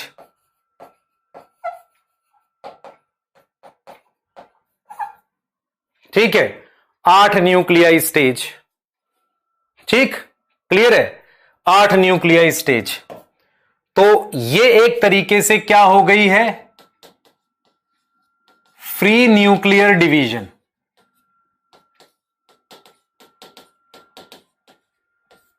clear है, क्या हो गई है, फ्री न्यूक्लियर डिवीजन हो गई है। तो 2 न्यूक्लियाई स्टेज, 4 न्यूक्लियाई स्टेज और 8 न्यूक्लियाई स्टेज, यहां तक समझ में आ रही है। 2 न्यूक्लियाई स्टेज, 4 न्यूक्लियाई स्टेज और 8 न्यूक्लियाई स्टेज, ये हमारे पास क्या हो गई, फ्री न्यूक्लियर डिवीजन हो गई। यहां तक समझ में आ रही है, ठीक है, क्लियर हो गई बात। तो 2 न्यूक्लियाई, 4 न्यूक्लियाई, 8 न्यूक्लियाई, ठीक है, क्लियर है। तो ये आपके सामने है, ये आपके सामने है, 2 न्यूक्लियाई, 4 न्यूक्लियाई, 8 न्यूक्लियाई, ये आपके सामने है। अभी तक कौन सी डिवीजन हुई है, फ्री न्यूक्लियर, साइटोकाइनेसिस नहीं हुई। अब इसमें जाकर साइटोकाइनेसिस होगी, मैं आपको बताता हूं। अब मुझे सोच के बताना आप, ये कौन सा सेल था सर, मेगास्पोर था। कितनी माइटोसिस हुई, 3 सक्सेसिव डिवीजन, 3 क्या हुई है, सक्सेसिव माइटोसिस हुई है। सक्सेसिव माइटोसिस का मतलब एक के बाद एक, एक के बाद एक 3 माइटोसिस हुई हैं। कौन सी हुई हैं, फ्री न्यूक्लियर, जिसमें साइटोकाइनेसिस नहीं हुई है। फ्री न्यूक्लियर डिवीजन का मतलब no cytokinesis, only nucleus divide किए हैं। वैक्यूल लाने का मतलब इसको ऐसे पोल पे ले गए थे। अब मैं आपसे कह रहा हूं, एक सेल के अंदर 8 न्यूक्लियस हैं। मैं आपसे अगर कहूं एक रूम है ये आपके पास, ठीक है, इस रूम के अंदर ही आपको, या इसी रूम का जो स्पेस यूज करके, अंदर नहीं बोलेंगे, स्पेस यूज करके आपको 7 रूम बनाने हैं। तो कितनी वॉल्स खींचोगे, एक तो ऑलरेडी है, 1 2 रूम हो गए, 2 3 4 5 6। अगर मैं 6 वॉल खींचता हूं तो 7 रूम बन जाएंगे। तो एक सेल तो ऑलरेडी है, आपको 7 सेल बनाने हैं, तो कितनी साइटोकाइनेसिस करोगे, 6। तो एनसीईआरटी लिखती है कि वॉल फॉर्मेशन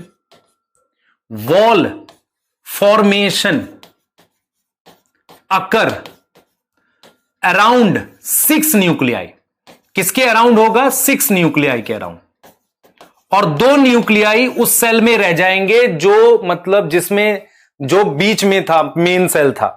तो अगर मैं इस चीज को आपको दिखा सकूं, तो मैंने वॉल फॉर्मेशन कर दी, मैंने एक वॉल ये बना दी। देख लो, ध्यान से देखो बेटा, मेरे पास ये 3 न्यूक्लियाई ये रहे, 3 यहां पर हैं, ध्यान देना।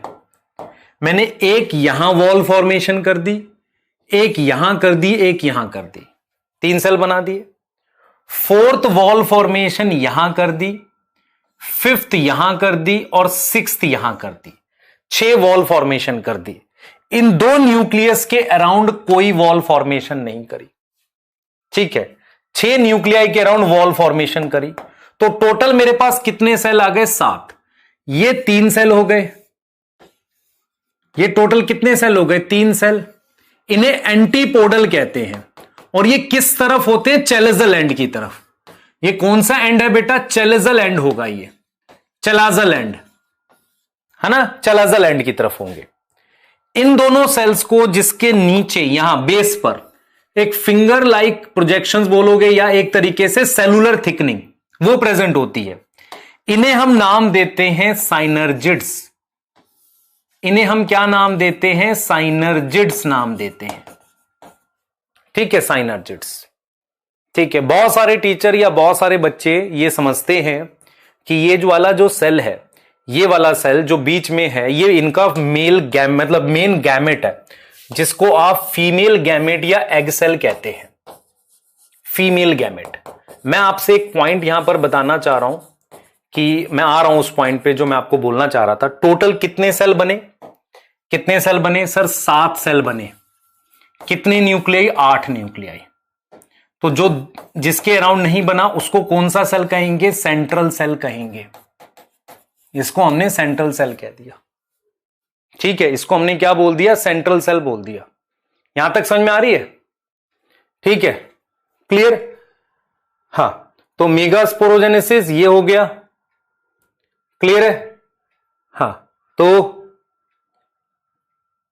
तो ये आपके सामने है, फ्रॉम फंक्शनल मेगास्पोर टू क्या है? फीमेल गैमेटोफाइट मुझे बनाना है। कितने न्यूक्लियस बनाए? 8। कितने सेल बनाए? 7। ठीक है, यहां तक समझ में आ गई? क्लियर है? आप देख लेंगे इस चीज को, बढ़िया। अब मैं चाह रहा हूं कि आप एक बार जरा फीमेल गैमेटोफाइट का स्ट्रक्चर देखो फिर से, आपको आइडिया लग जाएगा क्या क्या पॉइंट्स मैंने बताने। ये देखो, ये फीमेल गैमेटोफाइट है। ठीक है, यहां पर मैंने 3 सेल्स के अराउंड वॉल बनाई थी। ये तीनों सेल हैप्लॉइड हैं। तीनों सेल क्या है? हैप्लॉइड। और ये तीनों सेल किसकी तरफ है? चैलेजल एंड की तरफ। इन्हें कहते हैं एंटी। एंटी का मतलब अपोजिट, पोडल का मतलब होता है पैर। तो ओव्यूल का पैर क्या है? बेस है ना, चैलेजा। सही है, तो जस्ट उस चैलेजा के ऐसे हम बोल सकते हैं अपोजिट में है ये, जस्ट मतलब उसके साथ में है, तो चैलेजल एंड कहते हैं। चैलेजल एंड पर होते हैं। अब ये आओ, यहां पर मैंने ये बना दिया, ये बना दिया, ये बना दिया। ठीक है, क्लियर है?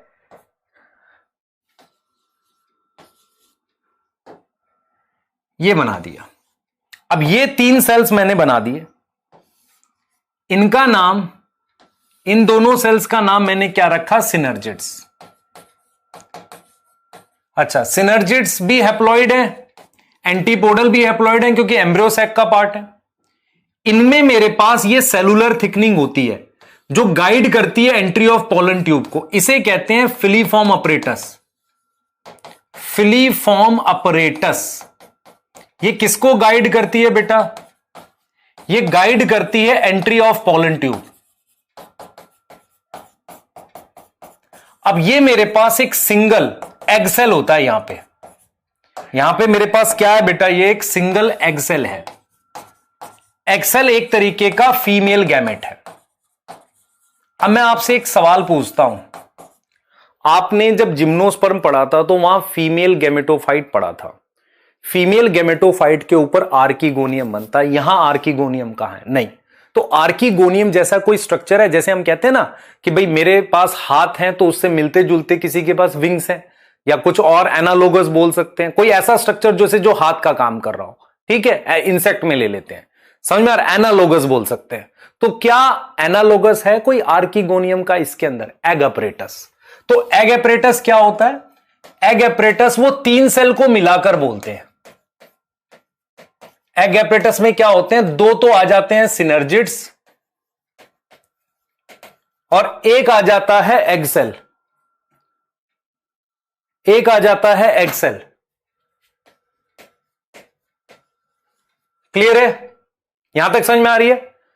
तो आपको यहां पर बिल्कुल क्लियर होना चाहिए। Egg apparatus, egg apparatus, egg apparatus हमारे पास क्या है? 2 सिनर्जिड हैं प्लस एग सेल हैं, प्लस क्या है हमारे पास? एग सेल है। इसको हम क्या बोलते हैं बेटा? एग अपरेटस बोलते हैं। इसको हम क्या बोलते हैं? एग अपरेटस बोलते हैं, जो सिमिलर है आर्किगोनियम का, सिमिलर टू आर्किगोनियम। और एग अपरेटस का काम क्या होता है? याद करो, आपने एक चीज पढ़ी थी, stomatal apparatus, guard cell, subsidiary cell, stomatal pore. ऐसे ही आप पढ़ते हो बेटा जक्स्ट्रा ग्लोमेरुलर अपरेटस। कोई कॉमन फंक्शन के लिए जब सेल्स काम करते हैं ना, अपरेटस वर्ड यूज करते हैं। सेम चीज यहां यूज कर रहे हैं। कोई डाउट है? नहीं सर, ठीक है, क्लियर है। और देख लेते हैं, और सुनो ध्यान से। तो ये हमारे पास एग अपरेटस आ गए। ठीक, ठीक है, 2 सिनर्जिड और एक एक्सेल की हमने बात कर ली। अब ये बीच वाले सेल जिसमें 2 न्यूक्लियस होते हैं, इस सेल को कहते हैं सेंट्रल सेल। अब ये सेंट्रल सेल कहां है आप देख लो, ये सारा एरिया जो इनको छोड़ के बचा, इसमें ये 2 न्यूक्लियस हैं जो इस पोल से और ऐसे आए थे, इन्हें कहते हैं पोलर न्यूक्लियस, नहीं न्यूक्लियाई, 2 है ना ये पोलर न्यूक्लियाई। अब क्या होता है, एनसीईआरटी ने प्लांट किंगडम वाले चैप्टर में लिखा है कि ये पोलर न्यूक्लियाई है तो हैप्लॉइड, ये दोनों हैप्लॉइड है, लेकिन ये पोलर न्यूक्लियाई अगर फ्यूज कर गए तो एक सिंगल बनाएंगे, तो उसे हम बोलेंगे सेकेंडरी न्यूक्लियाई, नहीं न्यूक्लियस, सेकेंडरी न्यूक्लियस। और सेकेंडरी न्यूक्लियस कैसा होगा, डिप्लॉइड होगा। ठीक है, क्लियर है। अब मेरा वो सवाल आपसे सवाल ये है कि अपनी एनसीईआरटी का डायग्राम चेक करना और उसमें चेक करके ये बताना क्या ये सेंटर में है बीच वाला, चेक करके, या पीछे है, चेक करना मेरे कहने से डायग्राम फीमेल गेमेटोफाइट का। करो अभी, पॉज करके कर लो। हां सर देखा हमने, ध्यान से सुने, ये पीछे नहीं है, ट्राइंगल है। ट्राइंगल एक ऐसी अरेंजमेंट होती है 3 सेल के बीच में जहां पे हर एक सेल एक दूसरे सेल से कनेक्ट हो सकता है प्लाज्मोडेस्माटा से। ये कोई आगे पीछे सेंटर नहीं है, एक ट्राइंगल है। आप देखो, ट्राइंगल एक ऐसी अरेंजमेंट है जहां तीनों सेल एक दूसरे से क्या बना सकते हैं, प्लाज्मोडेस्माटा कनेक्शन बना सकते हैं। तो ये वो अरेंजमेंट है आपके पास। ठीक है, क्लियर है, ये चीज समझ में आ रही है। तो मेरे पास ये जो सिनर्जिड्स होते हैं ना, इनका कनेक्शन सेंट्रल सेल से भी होता है और एग सेल से भी होता है। ये चीज समझ में आई। तो ये हमारे पास फीमेल गेमेटोफाइट की सेल्स हैं, डिटेल आपको पता होनी चाहिए। मैं जो डिटेल लिख रहा हूं इन पे क्वेश्चन आएगा। सबसे पहले नंबर ऑफ सेल्स मैं लिखूंगा 7 सेल है। ठीक है, उसमें लार्जेस्ट कौन सा है, सेंट्रल सेल है। उसमें गैमेट कितने हैं, गैमेट 1 है जिसे एग सेल कहते हैं। बताओ, मेल गैमेटोफाइट में तो 2 गैमेट होते हैं, यहां तो एक ही है। Ploidy of cell, each cell haploid, सारे सेल हैप्लॉइड है एक्सेप्ट सेंट्रल सेल, बाद में डिप्लॉइड हो जाता है, पर वैसे हम मानेंगे सारे सेल हैप्लॉइड है। नंबर ऑफ गैमेट्स, कितने गैमेट हैं बेटा बताओ, सिंगल एग सेल, और वो भी क्या है, वो भी क्या, नॉन मोटाइल है, मूव करके थोड़ी जाएगा। सिनर्जिड कितने हैं, 2, किस तरफ है, माइक्रोपाइलर एंड की तरफ, माइक्रोपाइलर एंड की तरफ है। आ रही बात समझ आपको, सिनर्जिड 2 हैं और किसकी तरफ है, माइक्रोपाइलर एंड की तरफ है। समझ लो इस चीज को, माइक्रोपाइलर एंड की तरफ है, 2 सिनर्जिड है माइक्रोपाइलर एंड की तरफ। दिमाग लगाओ इसमें, ठीक है, दिमाग लगाओ। तो आप 2 हैं और माइक्रोपाइलर एंड की तरफ है, सही हो गई बात, सही है सर। और इनमें क्या होगा, एट बेस हमारे पास क्या है बेटा, सेलुलर थिकनिंग, सेलुलर थिकनिंग जिनको हम क्या बोलेंगे, फिलीफॉर्म अपरेटस, ये बोल दिया, cellular thickening filiform apparatus. Egg apparatus के लिए आ जाइए। एग अपरेटस में 3 सेल, ठीक है, कौन से 3 सेल, एक एग सेल और 2 सिनर्जिड। कॉमन पर्पस क्या है, फर्टिलाइजेशन। कॉमन पर्पस क्या है, फर्टिलाइजेशन।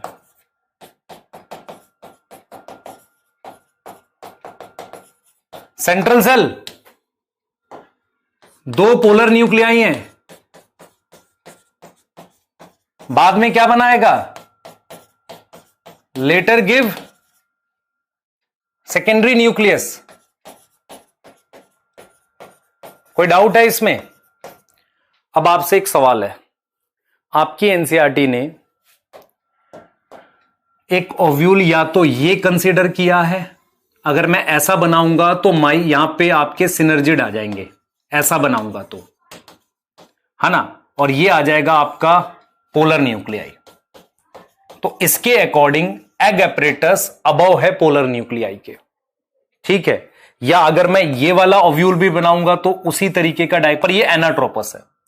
मेरा पॉइंट ये, आप एनसीईआरटी ध्यान से देखो और उसमें ये लाइन पढ़ना कि एग एपरेटस की पोजीशन पोलर न्यूक्लियाई के नीचे है या अबव है। उससे आपको क्लियर होगा कि एनसीईआरटी एक स्टैंडर्ड ओव्यूल तो इसे कंसीडर करती है जिसके हिसाब से सिनर्जिड के नीचे है पोलर न्यूक्लियाई। मेरे कहने से वो लाइन खोजना आपको मिलेगी। ये शायद ही अगर क्वेश्चन आ जाए और बच्चे गलत कर दे, हो सकता है कुछ बच्चे इस वाले को कंसीडर करके ठीक करते, पर तुक्का है। एक्चुअल में हम क्या करते हैं, स्टैंडर्ड ओव्यूल लेते हैं ऑर्थोट्रोपस को, जिसके रेफरेंस में बात करते हैं, तो ये रेफरेंस ओव्यूल होता है।